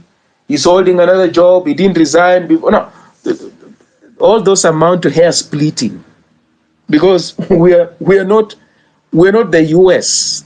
We tend to think we are more like South Sudan. That's the reality. We are more like Burundi. We are more like Uganda. But we tend to think we are more like US. No, we are not. We tend to think we are more like UK. No, we are not. We are more like these other countries. The kind of things that happen in their backyards, they happen in our backyard. So that when somebody tells you, no, we are better than Uganda, at least in our case, the constitution works.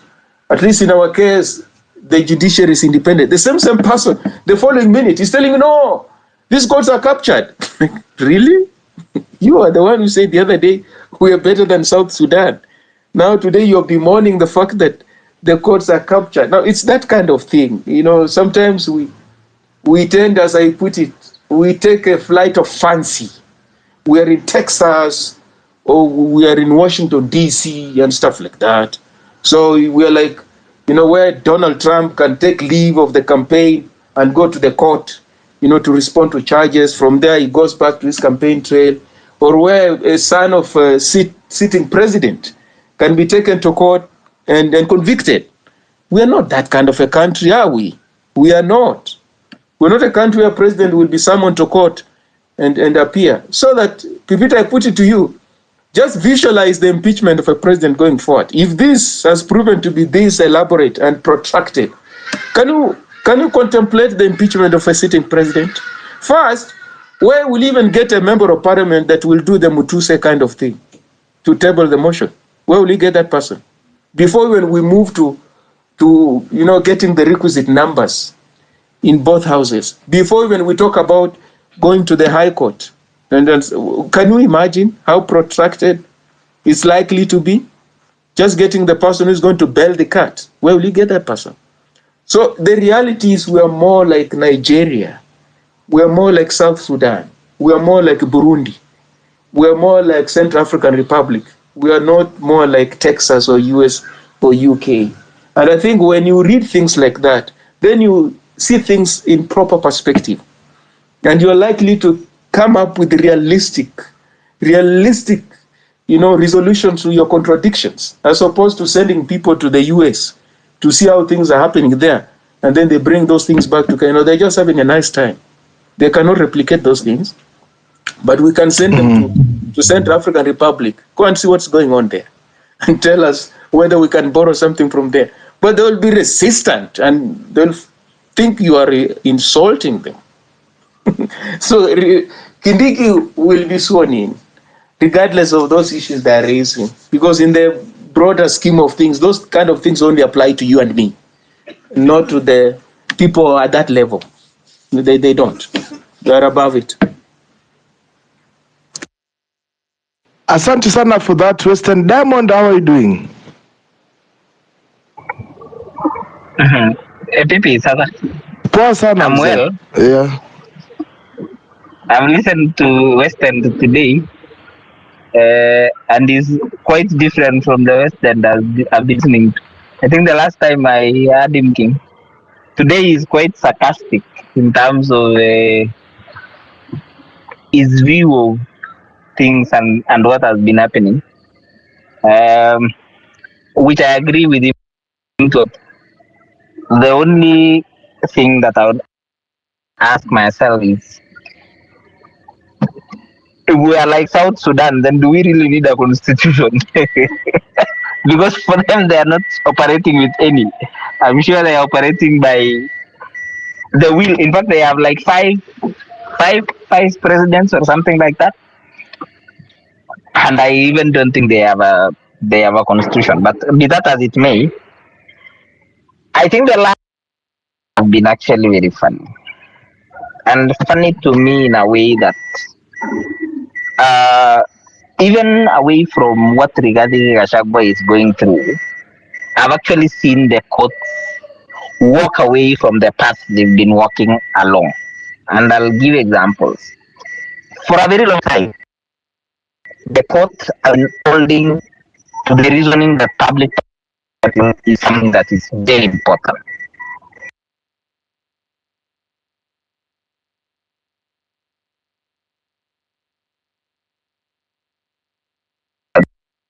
They used a few months ago.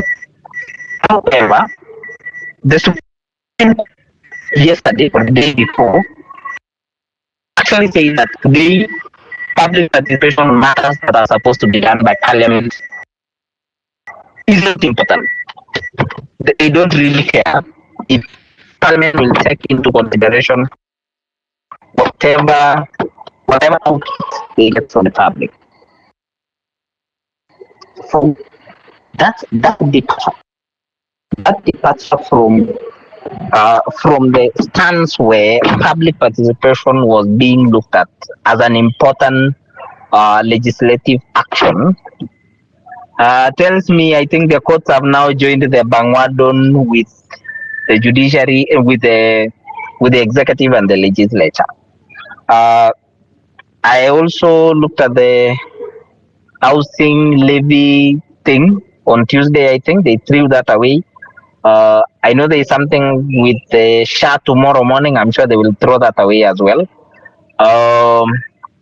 Now, maybe this is now the problem that we had with, I think, what I can say before the 2010 constitution, where the public trust on institutions is actually being eroded. And I can say actually today, very many Kenyans do not believe that the current parliament is doing what it's supposed to do. So we don't have a lot of confidence with some of these institutions. As Western is saying that, yes, we are more like South Sudan and whatever. I think there's a time when we actually had more confidence with the institutions than they are today. In fact, there's a time when Parliament, I think the 2013 to 2017 one, they would actually even strike away a proposal by the executive. I think the second term for Uhuru, he lost a lot of battles in the judiciary. One of them is the BBI. He lost it almost completely. And at that point, obviously, I would still say the judiciary had the teeth to bite. It had the ability to bite. It was also trying to actually bite. Today, the judiciary, the way it's going, I think we've now lost that completely. The IBC, for example, might not even be set up. Now, what is the risk? For me, the risk is that we continuously lose confidence with some of these institutions, and a motive issue like an election cannot then be presided over by these courts. And it can. And Kenya is a very funny country. You know, the 2007 post-election violence happened because we never trusted what the IEBC. It was called ECK. Was it called the ECK? Western, anyone? I think it was called the ECK. ECK. So yes, the thing is, we actually went because we did not trust on the numbers they were telling us, they were giving us. Now, the risk with us today is yes, the executive will have its way the full time. It will fire Rigathi Gachagua. That is okay. That is okay. He can go home. There is nothing. Obviously, some of us are getting out of him. There's nothing. It's not like he's a good Kenyan or there is any difference. Even Kindiki, even if he goes to that office, there is nothing he's going to do that's different. It's just another stooge that's being put there. But the thing is, what happens to public trust in these institutions? Because there are times when these institutions are supposed to stand for something. I remember the 2008 parliament, the one that Marende was the speaker. There is a time when political temperatures were really, really bad. And Marende was given, there was something he was to discuss. What was it? I don't remember the exact. Alonso, or which issue? There was an issue though that Marende actually was, the country was waiting to see how Marende would react and what judgment the speaker would give that time. I don't remember the exact one, but there was something. But the fact that he gave a very solid judgment gave Parliament a lot of legitimacy. So when issues landed in Parliament, knew that we had a speaker that could stand for something. Now, let's move forward to 2013. The Supreme Court had only been set. So it was the first time that we had a Supreme Court.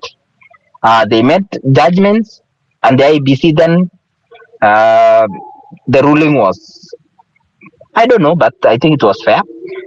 Might not have agreed with it, but I think it was a bit fair. 2017, when Maraga was actually overturning an election, Kenyans had already had a lot of confidence with the courts. So even when he overturned the election, Kenyans actually agreed with him. No one went to the street, nothing. We went to a second election, although it was shambolic, we went back to it and we agreed. Now, what is my question? My question is, if the people start feeling like the judiciary is captured, quote unquote, then assuming we get into 2017, and obviously IBC as Western has said very clearly, these are presidential appointees. So if they mess up with an election and it becomes a very tight election, I don't know who will vie. Obviously, Rigathi is out of the question. So I don't know who will vie. Maybe Morara. Let's use that as an example. If it becomes a very tight election and we do not trust IBC, and we also do not trust,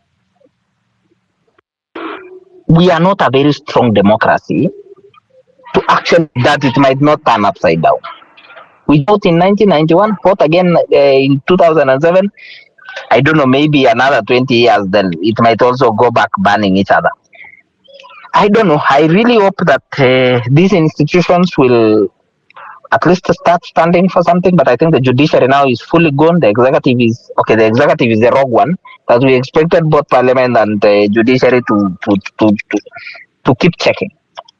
But everybody would actually say we mess up ourselves by voting the wrong people to parliament.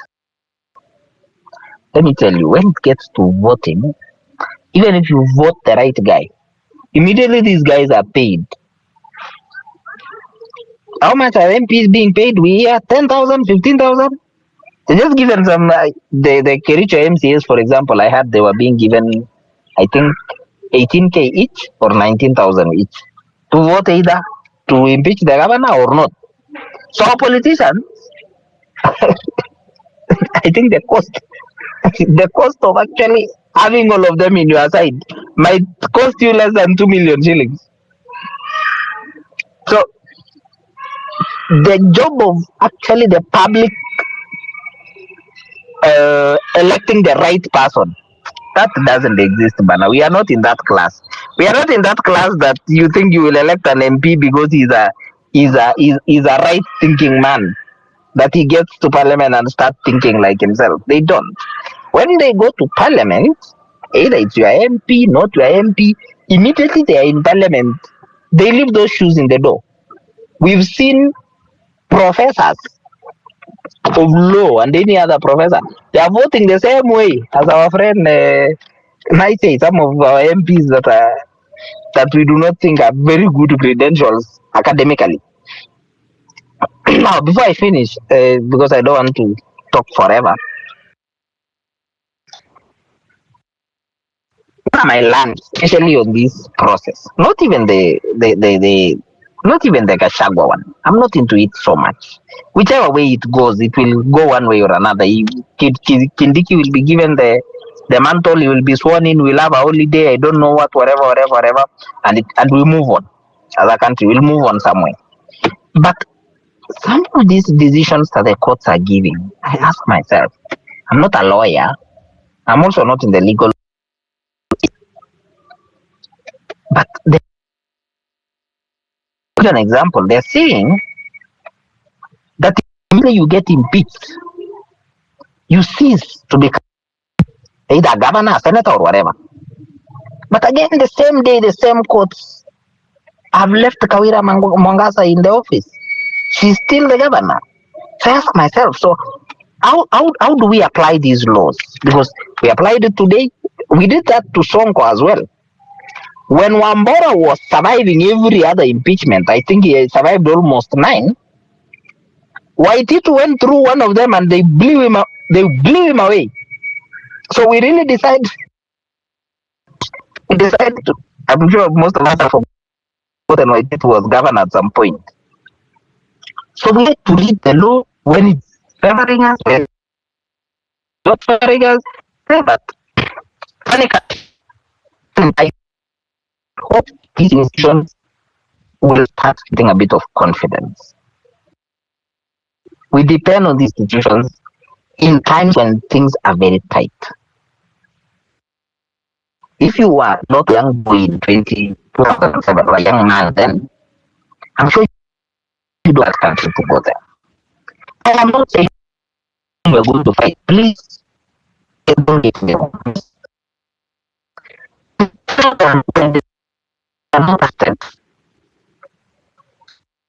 The confidence of these institutions is not very high, then it can easily topple.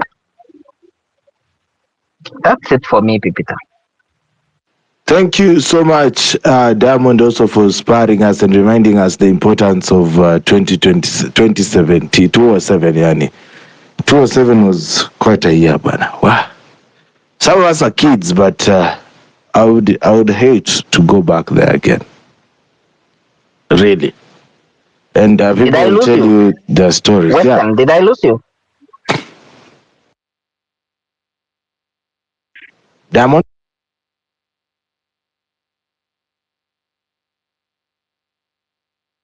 You are trying to say something, Diamond?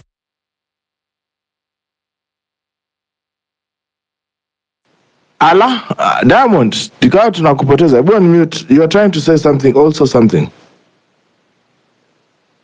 Allah.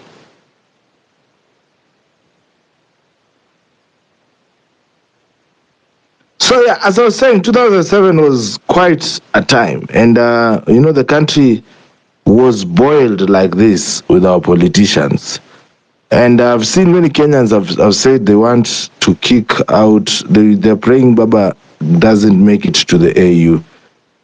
What implication that brings to the political landscape, we are yet to know. We are in a catch-22 on that as well. So there is so many moving parts as well in our country. And that is why speaking of peace is very important as well when you're talking to each other. And of course, reminding each other that now is not the time to be in your tribal cocoon. Yeah, maybe it's something I should point out. DK, Diamonds, I don't know if you can rejoin the microphone, but I would like to remind you that, ladies and gentlemen, Home Run with PP is supported by the listener. Pale hivi kwenye tip cha leo ni 00. Ukweli mmesema landlord leo akuje nianze kumwambia vile So naweza kumwambia gani? Excuse zimekosa. Ingieni pale hivi kwa tipja 200 100 pale hivi tu support show yetu. Tuweze kumanage maintain space ya show bwana. Ni hivyo tu ndo tunafanya, kwa sababu sasa tutafanyaje? Hakuna makazi hii nchi yetu. Sasa kama mimi nimekaa hivi nikajiuliza, I have a friend who has not been employed since June. Who is DK? Are you back, Diamonds? Yes, I don't know. I lost you at what point, or you lost me at what point? You were trying to ask a question and then you just went mute. I can't remember. You're trying to ask questions. Can't remember, but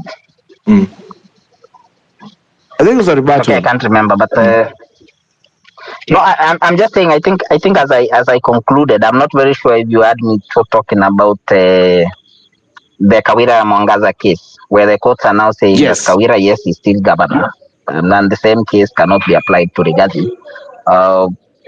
I really don't get it when the courts are speaking from both sides of their mouths.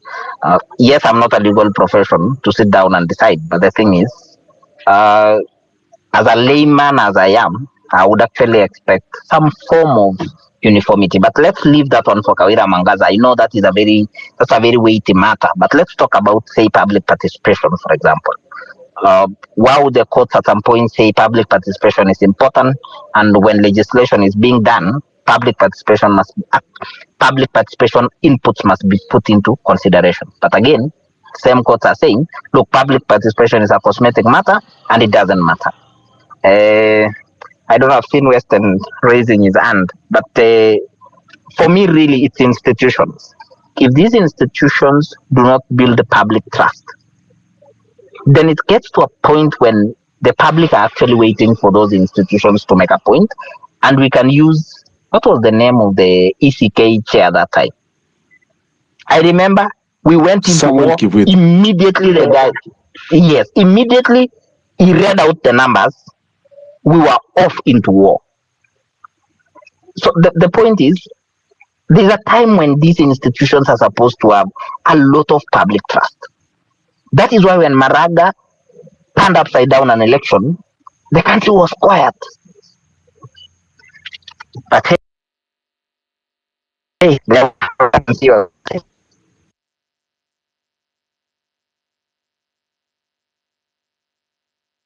Western. Yes, Pepita. I need to tell Diamond that each case ought to be looked at on its merits. That it will be such a clumsy jurist who just, when a case is brought before them, they simply cite a precedent and say, look, a case of this nature, found itself in the Supreme Court of India or the Court of Appeal of South Africa, and this is how they ruled, and therefore it applies here. It doesn't work like that. And that's why people are usually interested in the philosophical reasoning as to why a judge arrived at a particular decision. How did you arrive at it? And therefore, the deliberations of a particular case in India cannot be exactly the same as deliberations over a case that looks similar to that one in Kenya or South Africa. So precedents matter, but judges are guided by precedents. They can actually deviate from precedents. It's not a cookie cutter approach. And therefore, those who are thinking that because the Meru governor went to court and was reinstated, the same would apply in the case of Rigathi. No, it doesn't work like that. And it shouldn't work like that, ideally, because it will make the work of judges so easy. You don't have to think. You just replicate things, which crudely put, you're copying and pasting. You're not appointed a judge to do that. And if you do that, you also don't enhance, what they call jurisprudence, that philosophy of law, because you're not thinking.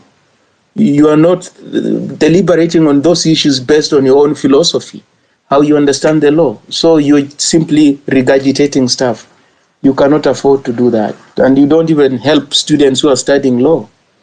And therefore, if there are countries you see, we're invoking and quoting cases from, it means judges really deviate from what is there. And they think, as it were, not just outside of the box, without the box. Diamond, I don't know whether Diamond talked about 2013 elections, Pepita.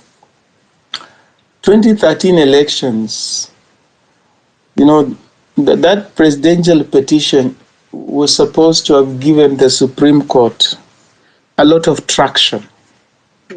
It did not.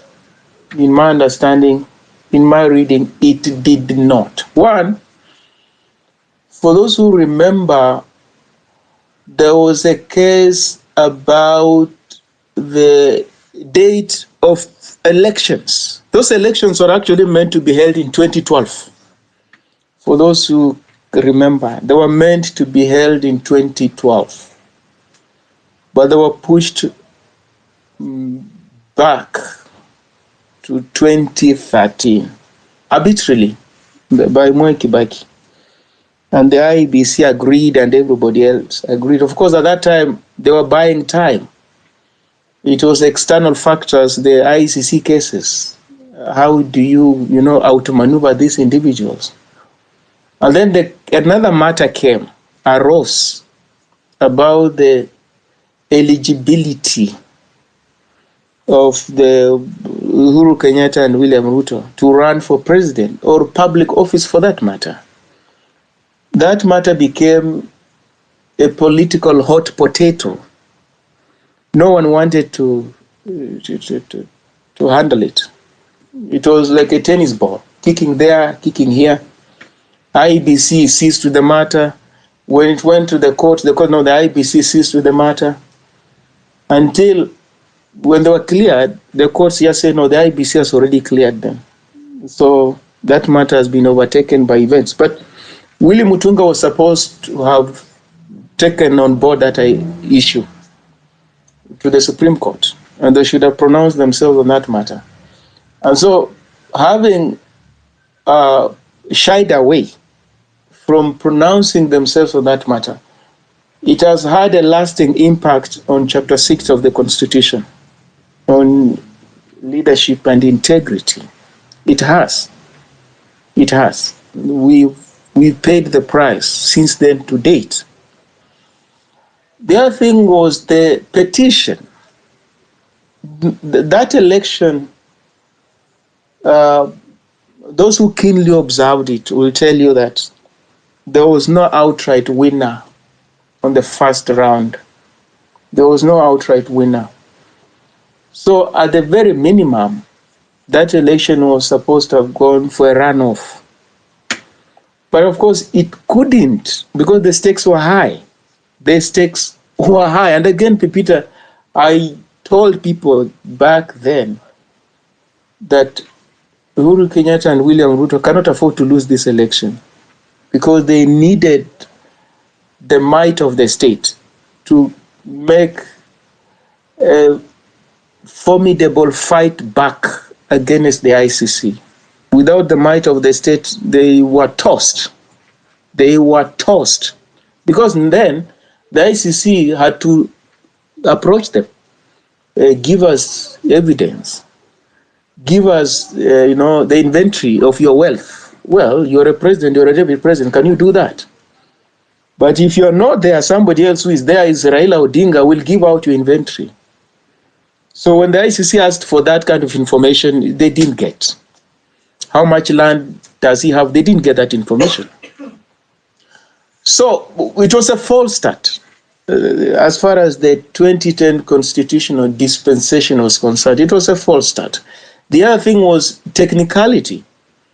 When Raila Odinga submitted his 900-page evidence, the Supreme Court just dismissed it. Say, no, you filed it late. No, but when you are seeking justice, the question of lateness, it cannot take precedence over justice. and to really ascertain the veracity of the elections. Who exactly won the elections? No, Mutunga and those other churches said, no, your evidence cannot be admitted because it's time barred. Well, that was a technicality. It is. The kind of things that used to happen under the 1963 Constitution that ceased to operate upon the promulgation of this Constitution. Because at that time, judges will tell you if you file a presidential petition, and Mwai Kibaki and I think Ken Matiba suffered that fate. So the judges just tell you, look, your petition falls because you didn't serve the president, Moi, in person. You, Peter, you can really pass through a security detail and serve a president, a petition. Can you do that? But that's what they said. In Ken Matiba's case, at some point they said, now look here, you did not sign these papers yourself. It's your wife who signed these papers, and therefore they are not admissible. Those are technicalities that were there. And they continued under this new dispensation at the very, very beginning. But Peter, of interest, which some people don't know, at that time there was a small matter. To some, it's not a small matter, it's a big matter. When Willie Mutunga had been sworn in as the founding Chief Justice of the Supreme Court, among the people he visited was Daniel Moi. And some of the individuals who had been in the trenches and had suffered, been detained, they took great exception to that. Why would you go and see that individual who had no regard for the rule of law, for the Constitution, who used to detain people, without trial and all sorts of human rights violations? Well, his answer was mired in apathy. And as a Chief Justice, he had the right to meet anybody and everybody, any citizen of Kenya, and that they had got meat or stuff like that. Well, Peter, it matters. Optics do matter.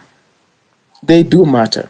Who you meet when you're a public figure, it matters.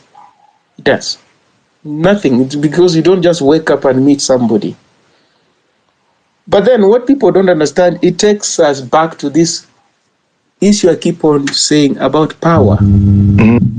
As the president of the Supreme Court, Willie Mutunga now had joined power.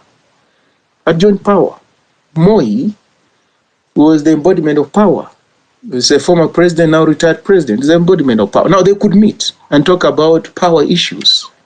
But when he was on the other side, fighting against the people on this other side, he was an outsider. Then he was an insider. So it tells you, when people tell you power does corrupt, and absolute power corrupts absolutely. So for me, I think Maraga injected some lease of life in this Constitution and in the Supreme Court.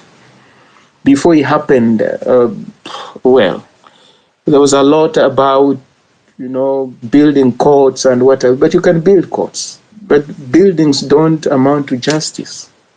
They don't amount to justice. You can digitize court proceedings, but that in and of itself does not amount to justice. 1 minute wasted. So, and that's why when Maraga retired, the powers that be made it a point that they do not get another jurist who is likely to give them problems, who could think independently. It informed their selection of his successor.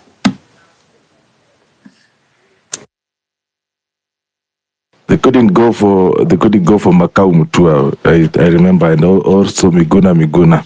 Imagine Miguna as your Chief Justice, ladies and gentlemen. Yani, I want the evidence. Hata si lawyer na kupeleka ni judge. Where is the evidence? I said cap 127.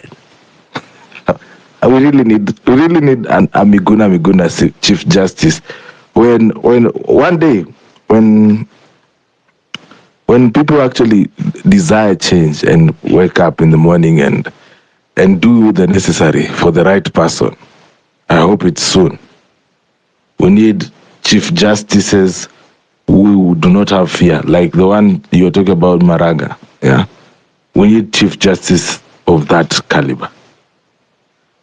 Victor, how are you doing? Thank you so much, Western Shilao, for that submission and also that response.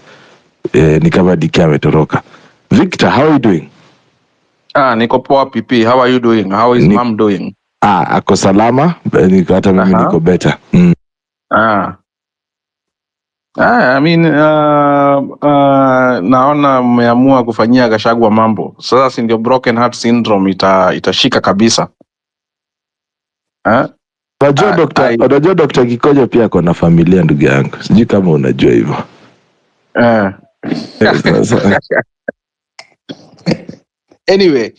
Anyway, this is by tech. You cannot fight the state and win. Yeah, you can't. Whatever. Even if the state decided to take it slowly, wachukue hizo 74 days, Gachagua would still have gone out. Because once the state has decided that they don't want you, they don't want you. Yeah. Now, I think Gachagua's stubbornness has been his own downfall. Na hii ikue a lesson to everybody, and I'm going to repeat it here. James Agri Orengo has always said that revolutions eat their own children. Yeah, whenever you are supporting whatever candidate, whatever party, whatever government, whatever strong opinion you have, always never allow yourself to border on psychophancy and assume that you are the most powerful. Right, Gachagua behaved like as if he was president of this nation. Sometimes when he was speaking, you would ask yourself, "Who jama shida yake ni nini?" And now he has the very people who are hanging out with him, the very people who are cheering him on, are the same people in Mwangusha.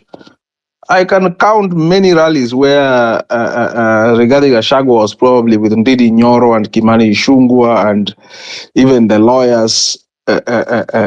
Even hawa kina Ojienda venye walitoroka wakaenda wakaanza we are working with the president because we are looking for development. See, when ODM wanted to suspend these people, see, Gachagua was one of the people. Ikiwa mtu anataka kufanya kazi na rais, mbona mkataze? Kwa sababu amekuja kutafuta maendeleo. That Ojienda is the same person kwa koti leo arguing for his crucifixion. Yeah, it should be a lesson to all of us, especially young people. Na hii hapa ndo sasa tunasema democracy imechacha. Unaona vile shift inaingia, NSSF inataka kuongezwa, housing levy ndio hiyo. Sasa you have no option but to participate in governance. Hakuna option. Unajua ile option ya kusemanga mimi sipigangi kura, mimi hata siasa tuangaliangi. Now you have no option. Now you have to participate in governance. Now you have to participate in elections. Now you have to make sure that you do your part as a citizen. Hiyo ndio sasa inaitwa kuwa citizen. Hiyo passport unalia huo upati ukitafuta ama ID. Once you have that ID and passport, it's not just a document inakaa kwa wallet. That document should give you an authority to interrogate matters of governance, matters of the state with your voice. And if your voice and other people's voices come collectively, tuko ndani.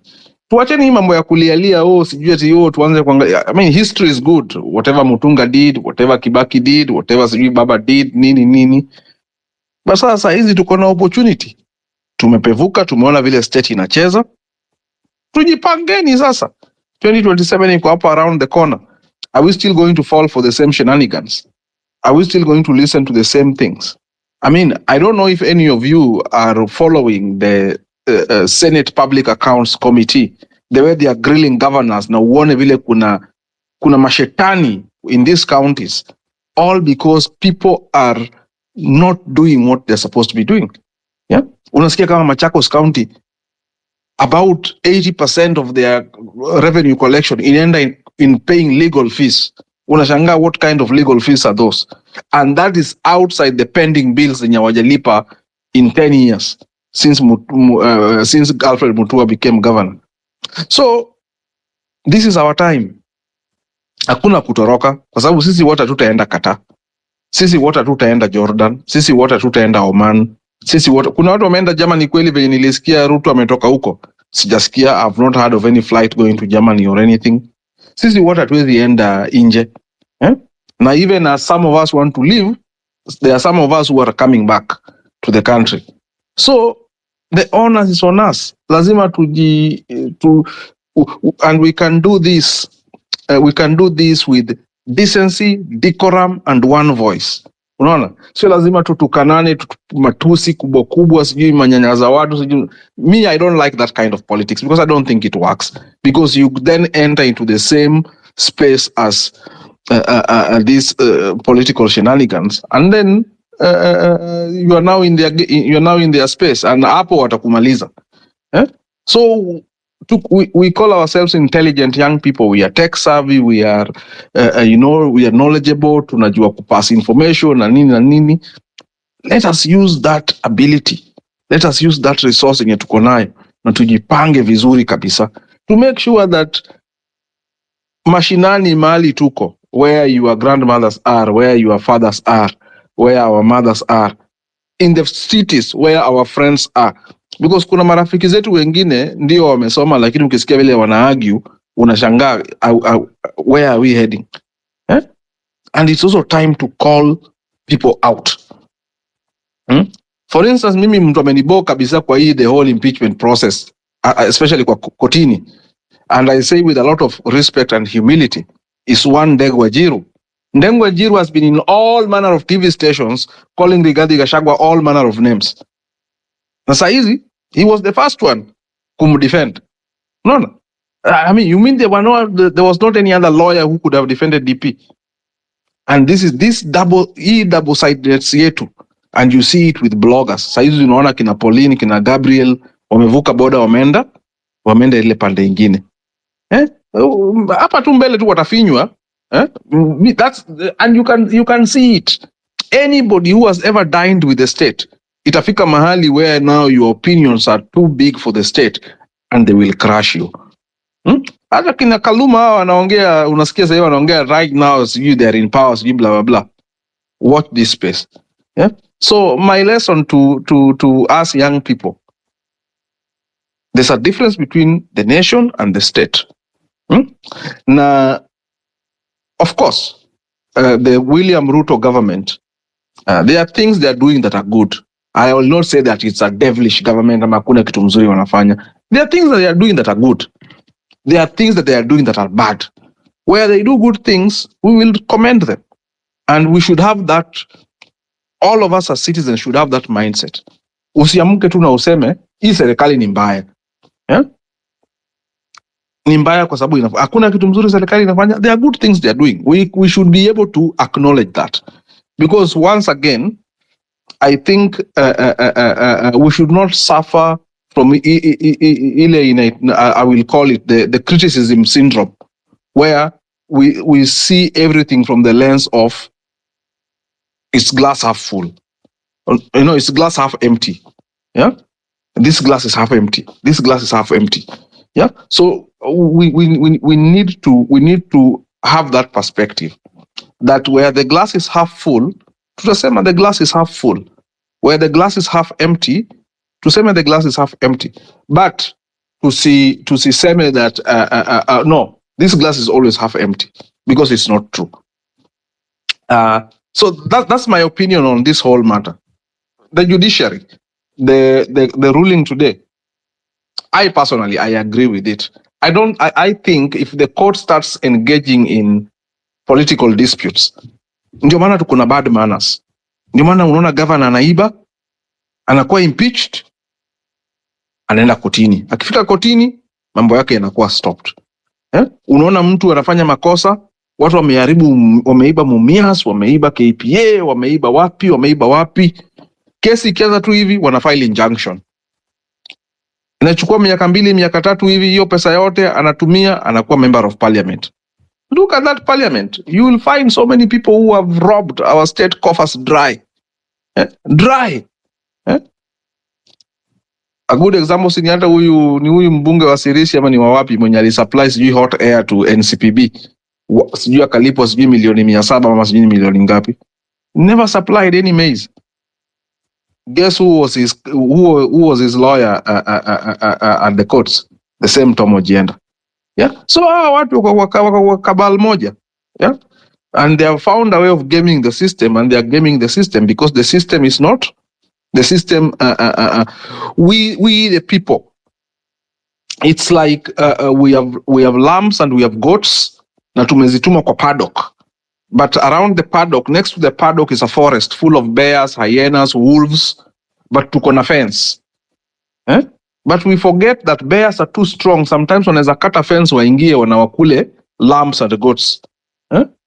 So now wacha mbuzi hapo tunarudi nyumbani kufanya shughuli zetu, alafu tukirudi, the bear has already eaten 3 lambs. Now once the bear ishakula 3 lambs na hakuna kitu imefanyiwa, wanazoea. So every time they start timing you, kama huko wanakula kondo ingine, wanakula mbuzi, wanaiba kuku. Kidogo utashuka wanaanza kukula watoto sasa. That is where we will reach if we the citizens do not become active in governance. This is something I'm always preaching. We must be active in governance. Speak your voice. Yeah? Mali serikali inafanya kitu mzuri, sema serikali inafanya kitu mzuri. Mali serikali inafanya kitu mbaya, say no, this one what we are doing, I don't like it, or we can do better. No. Kama sasa hizi, when we are even criticizing SHIF, it's not that we don't want SHIF to be a good thing. We want it to be a good thing because if it's good, then it's going to serve every Kenyan. Eh? Tukisema hata even like when Wandia Njoya was criticizing CBC, it's not like she wanted it to fail or whatever. No, she was giving her opinion as an educator that maybe if you want this thing to work, you should do A, B, C, and D. And I think these are the critical voices that are missing. And PP, mimi nilikwambia, mimi sasa hiki tunataka ufanye na hii home run yako, maybe nikupatia mawaidha kidogo. It may be good or bad, but just bear with me. I think it's time tuanze kufanya hizi vitu across the country, where we speak on topical issues. We pick just issues and people can speak. Unaona kama ile bunge ya wananchi, hii yako inaweza kuwa ni traveling with PP, home run travel with PP, and we try to, uko na sauti hapa, we try to raise funds, na unaenda Kajiado unafanya hii maneno, unasikia, you let people tell you what they think, because unajua for a long time the state has operated as if they are the ones who know what we want, and then they come and they impose it on us. There's never been and ndio maana hata public participation ilikuja kwa constitution, that no, you should not assume that you know better than the people you purport to lead. You should go back and lead them, listen to them, and then try to engage with them and tell them, okay, I know you are saying this, for instance, we want a university in every county. But then sasa your MP atakuja kuambie, unajua kufungua university ni maybe 10 billion. Tukifungua university in every constituency, that is 2.9 trillion. We cannot afford that. Now you start engaging. No. So for me, I think this is where these conversations need to go. And nations are built on the basis of conversations. Na kitu ingine, tusifikirie kitu ita change, because I can tell you, I'm 37 years, and so I've seen a bit of Moi era, nimeishi Kibaki era, nimeishi Uhuru era, nimeishi sasa naishi era ya Abimelech.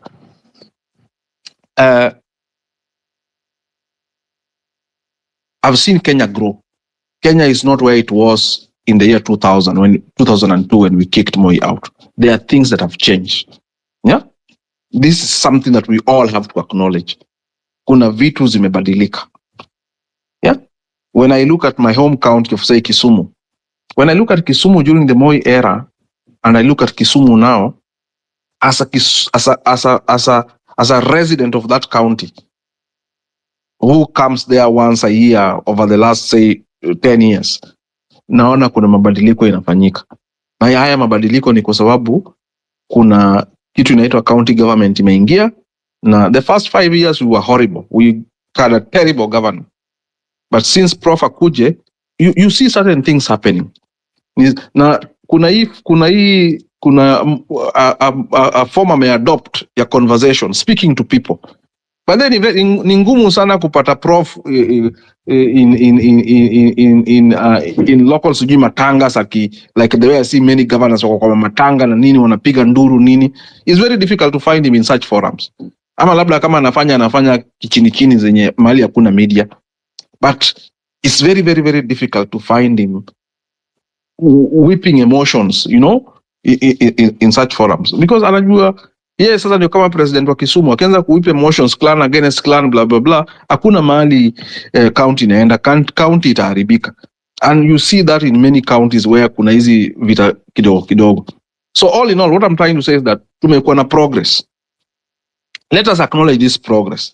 And ndio maana hata tukianza to build a culture where we know that people can sit down and irrespective or regardless of our political affiliations or how we feel about A, B, C, and D, we can sit down and talk about issues. Watu wa Kajiado wanaweza kaa chini na wa come up na a citizen-led petition. Ili tutoke kwa hii pia hii tabia ya mtu akianza kufanya kitu, tuko na hii tabia ya unajua jamaa amelipwa. Boni Mwangi amelipwa ama kina Hanifa wamelipwa because wamechukua initiative wanafanya kitu. So because nobody is going to do this. Yeah? Nobody is going to do this. I can even tell you when people were fighting for multi-party democracy in the 90s, kina Karua, kina Muite, kina Baba, kina Orengo, nini. Of course, the same president who saizi na kina Gachagua hawa, they were the same people ukisoma magazeti za hiyo siku walikuwa wanasema these people have been paid by foreign donors to say that Kenya is bad and blah blah blah.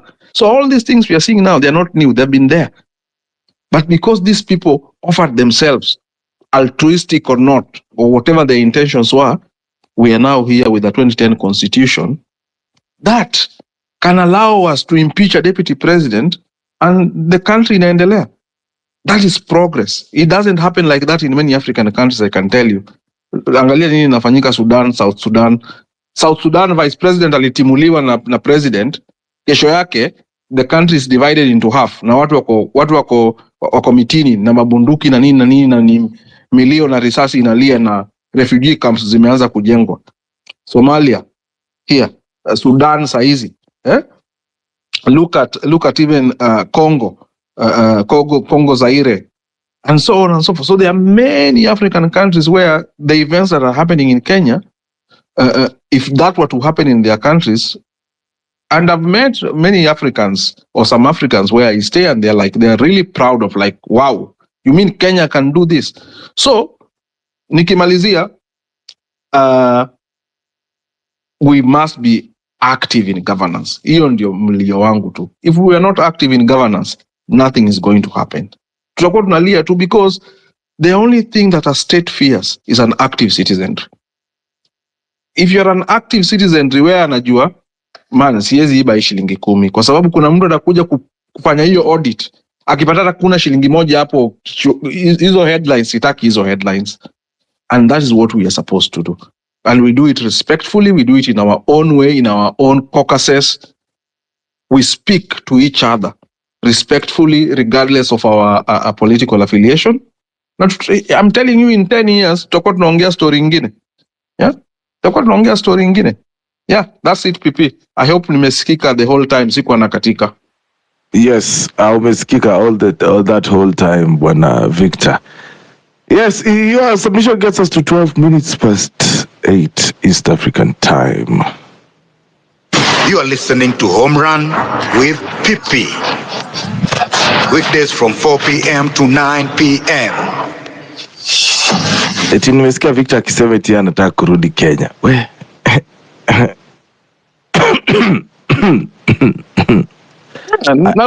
Narudi Kenya next year, PP. So nikungoje. Ningoje. Narudi Kenya officially next year, hapo katikati ya mwaka.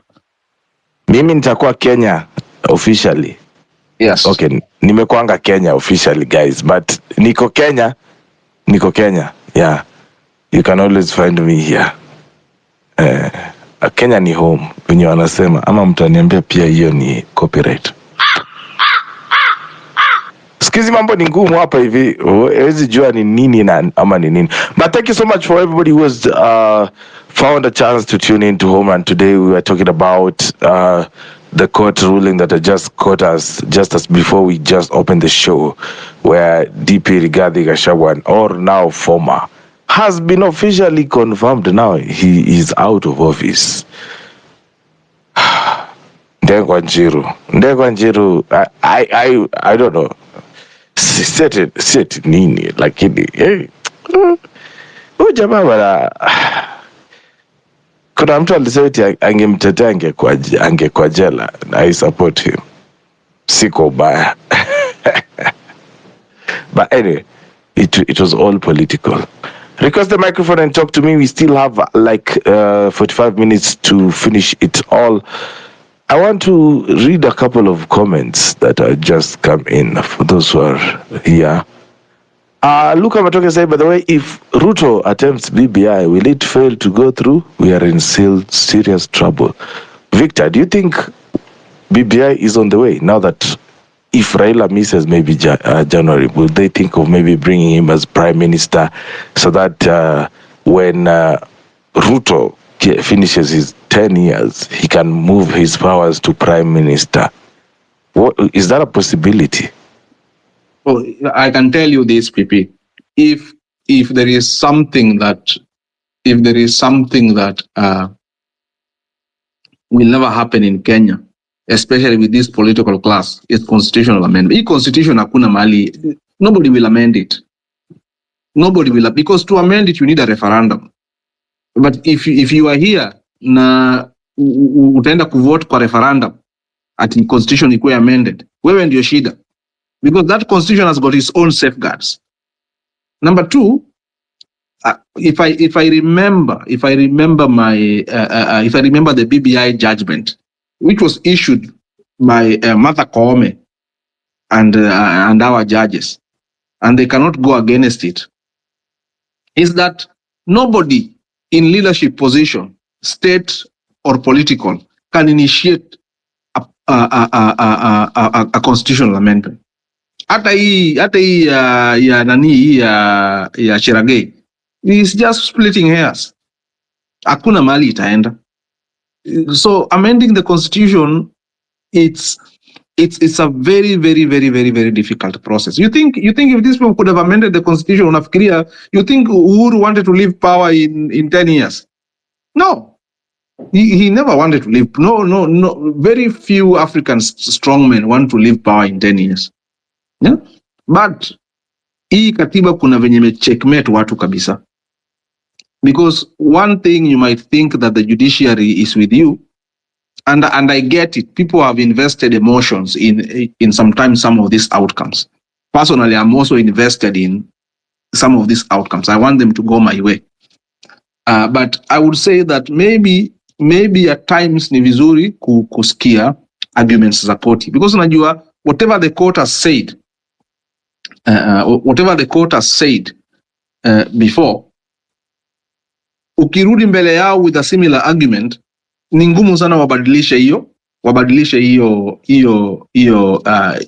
that opinion, unless otherwise there have been some recurring events that has happened. So si nimeona hata leo MPs wamereject hiyo the Parliamentary Select Committee on Judiciary and blah blah blah. They have rejected that thing, official opposition leader and so on and so forth. So I don't think it's going to work. It's not going to work. Constitutional amendment, hiyo ni kitu usahau. That's my honest opinion. But if Kenyans decide they want to amend the constitution, then that is on Kenyans. Mimi personally, mali niko, sioni kama hii katiba yetu iko na shida, because the katiba has not been implemented fully as it's supposed to be.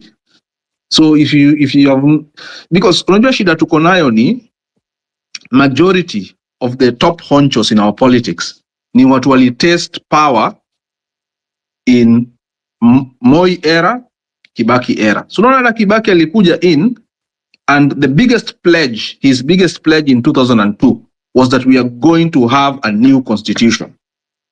Aliingia tu hivi, akarealize the powers that he holds. Si kina Martha Karua na kina Murungaru na kina Muiraria and the rest walisema no, we are not changing this thing. Wakatupatia the bogus Kilifi draft that failed in 2005. Mali Orange Democratic Movement ilianzia, Orange Banana. And then it's only 2007, that event is what gave us a new constitution. Because we said never again are we going back there. And because the UN, with the Kofi Annan led whatever, had decided and had made sure that this is the only thing that can safeguard this country going forward. Because tribal animosity ilikuwa ishafika mahali penye huwezi isaidia. Yeah. So constitutional amendment PP, me, I don't see it happening. Ruto will do his 10 years if he wins the next term, if we allow him to win the next term. Because me personally, so far, nikimpatia max, if it's out of 100, mimi yako 33%. Hapo ndo mali nitapatia. Hiyo ni bima inasema ni ngapi? So to me, sioni kama ana qualify to be, if I'm voting next in 2027, if I'm voting, mimi ana kura yangu. He has not convinced me enough that he is able to run the country. His decisions are short of, are almost questionable. He is the one president mwenye amekuwa na too many cases kotini against the state. Not even Uhuru, whom we called a drunkard, had too many cases against him in court, like this guy in the first 2 years. Yeah, easy decisions like, affordable housing. You are now deciding to build concrete jungles in Bomet, in Awasi, in wherever, where people are already having their own homes. What's the point of those things? So me, kuna some decisions zenye naona, but 3 years is a long time. Maybe I will change my mind, but I don't know. I don't think I will change my mind, because for me, mali tumefika na yeye, sioni kama tuna, if people want to give him, sawa. Mimi kura yangu, I will see the alternative that is there. If it is not in, I will do a write-in. And that is something that we can also decide, that we decide to write in names on the ballot paper who we are voting for. If all of us say tunataka PP yakwe rais na tunaandika Pipita hapo kwa ballot boxes, at the end of the day inapatikana, oh, Pipita kona 5 billion votes, that's also a protest vote, and so on and so forth. So constitutional amendment, I don't see it happening. That's a dream. It's not going to work.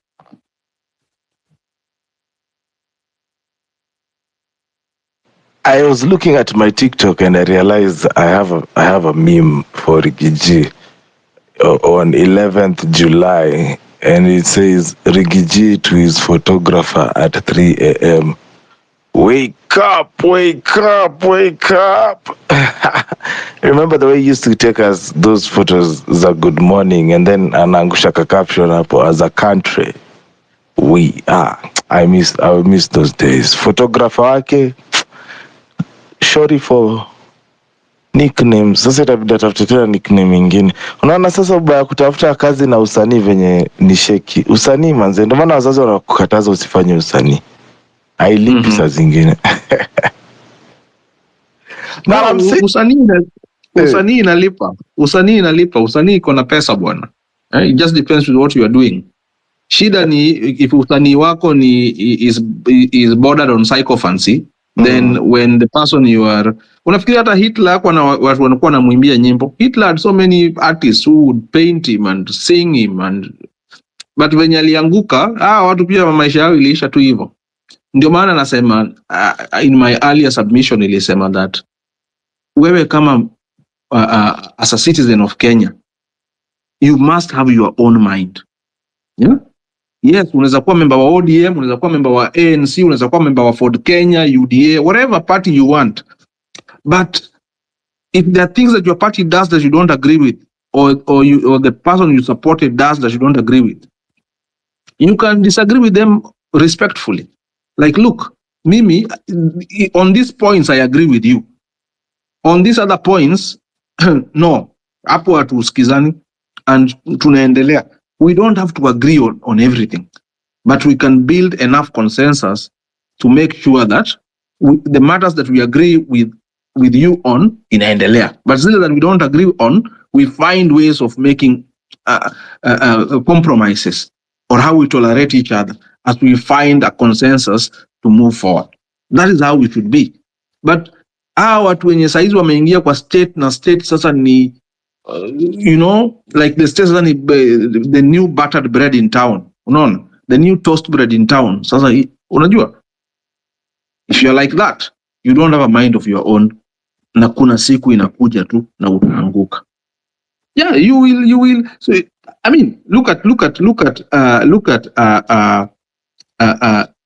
There's a politician. There's a former Nyeri town politician that I used to like, Ngunjiri Wambungu. Ngunjiri Wambungu alikuwa ODM kitambo. Before akuwa MP wa Nyeri town, alikuwa ODM. Alikuwa strong baba supporter. But ile 2017 nadhani ni kama alikuwa anatafuta kura ya Nyeri town akapata. Akakuwa sasa staunch. Uhuru ndio kila kitu. Uhuru na watu walikuwa na tusi baba bla bla bla bla bla bla. Si kura ilifanyika August. Rira nikafanyika ni Oktoba ama sijui November. February baba na Uhuru wako mbele ya Nyayo Harambee House wanasalimiana handshake. Those people ate their words. No. They started eating their words. Ngunjiri didn't win in 2022. Because alibaki na Uhuru kwa, was it TNA or whatever, that party that the Jubilee, alibaki. Sasa kubaki, wakapiga mahesabu zao, wakaona venye Rigathi Gachagua alikuwa anapigana na Uhuru, mpaka kuna time alikuja Spice FM akasema that Rigathi Gachagua is the de facto Mount Kenya leader. Saizi wako wapi? Wako mitini wote. Yeah? And that is the problem of being a person mwenye you don't stand for anything. You sway with the, unaona mali kuna mkate unafuata huko. Unaona mali kuna asali unafuata huko. You forget that nyuki inakuanga na lifespan. A bee doesn't live for 70 years. A bee lives maximum probably 1 year. Saizi yako baridi. Same to Cleo Malala. Remember that height of psychophancy? Alikuwa anapiga nduru mayowe nini unaweza. Kwanza nilikuwa nasikia akiwa na flag Uhuru Highway ama Kenyatta Avenue, watu barabara inapasuliwa tu. Na ni Secretary General wa UDA. Si ati hata akaenda to the extent of saying that they want to transform Kenya Kwanza into the Communist Party of China. Si aliendanga China akakaa huko karibu 1 month. Sijui anafanya nini, anasoma hizo vitu za Maoism na bla bla bla. Akarudi tu hivi. Ikuchukua hata 1 week. Amengatuliwa na Hassan Omar amechukua kiti. Kungatuliwa akashikana na Gachagua. Sasa wote wako kwa baridi saizi. Hiyo ndio shida ya kutokuwa na msimamo. That's the thing. Usipokuwa na msimamo, you end up being a lost person. Kwa sababu ukienda huyu akinyang'anywa, and just wait. Give it a few months. By June next year, ikienda sana, utaona Cleophas Malala amesharudi huku, yeye anaimba sasa nyimbo za serikali, bla bla bla. Ngunjiri Wambungu atakuwa amerudi huku anaimba nyimbo za serikali, and many more like them. You will see them. Na hiyo ndio sasa shida inafaa tutoe kwa hii nchi. Shida ya njaa ya mfuko. Yeah? Ni njaa ya mfuko, na ukiongeza na njaa ya akili, mental poverty combined with real poverty, actual poverty. Ndio maana wa politics tuko na hii shida. Kwa sababu people don't stand for anything. People stand where their bread is buttered. Yeah? Hiyo mkate ikisonga, wanaji-align kidogo, wanavuka border. Wanaenda wanaji-align side nyingine. And so on, na maisha inaendelea. Na shida yetu sasa sisi, we follow them blindly. Yeah? Kwa sababu atakuja chini, akishaenda huko ameimba nyimbo, amepatiwa 1,100 yake, anakuja mtaani, anapata Victor, anakuambia Victor, look, kuna hii 20,000 hapa, 10 ni zako, 10 enda huko chini patiana 200 Saturday tuko njiani tunakuja na rais watu waimbe. And you do that. And once you start eating such dirty money, you sold your soul. Hakunanga comeback. Hakunanga comeback. Unaishanga vibaya kabisa. Huh? You end up because hizo ndo zinaitwanga blood money. Yeah. Pipi, swali lingine tena? Naona makocha anakuja. Mimi unajua bado niko na ile inaitwa throat issue. So sitaki kusumbuka sana na kukasirika kwa sababu the more naongea ndo the more nachemuka. Acha nione nimeona some new comment here. I can read that new comment. Guys, we are at 392 subscribers pale kwenye HRWP. Just go to YouTube app, search HRWP. The first video you see is us. Inaitwa HRWP. You don't have to use a lot of letters, only 4 letters to find us. HRWP. Home Run with Pipi. Search that and you'll find us right on your phone. Yes. But I want to read that comment, the latest comment that has been put up hapo hivi. Bwana Victor, we ukikuja huku hivi ndo utajua kuna njaa. Sijui kama utakaa sana bro. Ile hungry inapita hapa brother, it's not normal. You know? It's not normal. Na mbona huyu Edwin Makoti anatoroka? Ubao netoke Makoti tachukua 2 times kuconnect. Edwin, reconnect and talk to us. For me, nikiangalia vizuri, what you're talking about, politicians kukua njaa. Politicians kukua njaa ndio inawafanya wanaanza kuimba vitu za ajabu. Unajua mtu kama Cleo ametolewa hadi kwa gari. Remember my guy, huyu anaitwa Joe MP. We all know him. Unamjua? Nisaidie jina yake bwana. Which MP? This one that was put aliyekelewa fraud. Keter. Keter. Yes. No, Keter sasa pia ni hivyo tu alijipata hayuko kwa kiti. Yeah. Are you forgetting what Keter did at Gilgil Weighbridge? Unajua hii ndio amnesia tuko nayo. Keter akonja tu. I don't forget. Yeah, I don't forget. Weighbridge akaanza kutukana watu some very big obscene profanities. Yeah? In the name of kwa sababu yeye ni mbunge. Obscene profanities. Yeah? And I can tell you, angeingia bunge na UDA, angekuwa naongea kama UDA sahi. He would not be different because he has shown you who he is. Ni kesi ngapi and this is what I was telling you. Watu wanaiba, watu wanaiba, like when I was listening to the Machakos County governor and her team on the Senate Accounts Committee. I listen to these things when I work. So yeah, and there's a channel in it, Uzalendo. They have all these recordings. So find them on YouTube and go and listen to those things. You'll be disgusted. Yeah? Do you know that if somebody is in an acting capacity, kama useme uko na county accountant, kama uko in an acting capacity, whatever he signs doesn't count. Yeah? And those are the loopholes that unapata most governors wanatumia. Unapata mtu amekuwa in an acting capacity because the law says that if somebody is in an acting capacity for more than 6 months, they should be confirmed to hold that job. But utasikia county wanasema, unajua hatujapata pesa enough, we cannot pay, we cannot advertise for that job.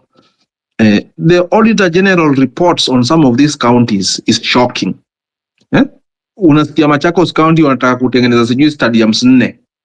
All those stadiums, payment ni 75% done. Hiyo ni payment, pesa imeenda kwa contractor. But work done, zingine ni 5%, zingine ni 10%. Hakuna. Na hiyo ndio shida. But ukiuliza governor swali, anakwambia no, that case is in court, we cannot talk about it. Sasa utapata hata saizi kama the county lawyer wa Machakos County akona shida na governor because wakiwa mbele ya Senate Accounts Committee the governor alimwaga mtama akasema that he is under investigation.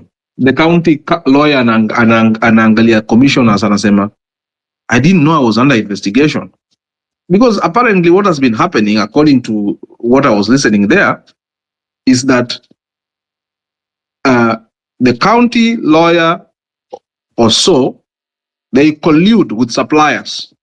Kama uli supply vitu linafani kulipe 10 million, we delay with that payment. Tukidelay, interest accumulates. So some interests are accumulating to even be more than the principal in ulipwe. Alafu we pretend that we have gone to court. Na court iko na injunctions. Meanwhile, ile interest inazidi kuongezeka. Na hii ndio pesa nye watu wanakula. Unaona? So for me, even when I saw Keter on this Gen Z movement, blah, blah, no, he was just looking for relevance. He's looking for relevance. For me, I have nothing against him as a person, but as a politician, he's been in power. He's been a member of parliament he was there for 2 terms or something. Do you have an idea of any major bill yenye hata Keter alipitisha tunasema hii ni bill ya Keter? Sasa hizi tunaweza sema every county iko na maji safi ama every shule iko na maji safi because Alfred Keter alipitisha hii bill. Na hakuna. So he's just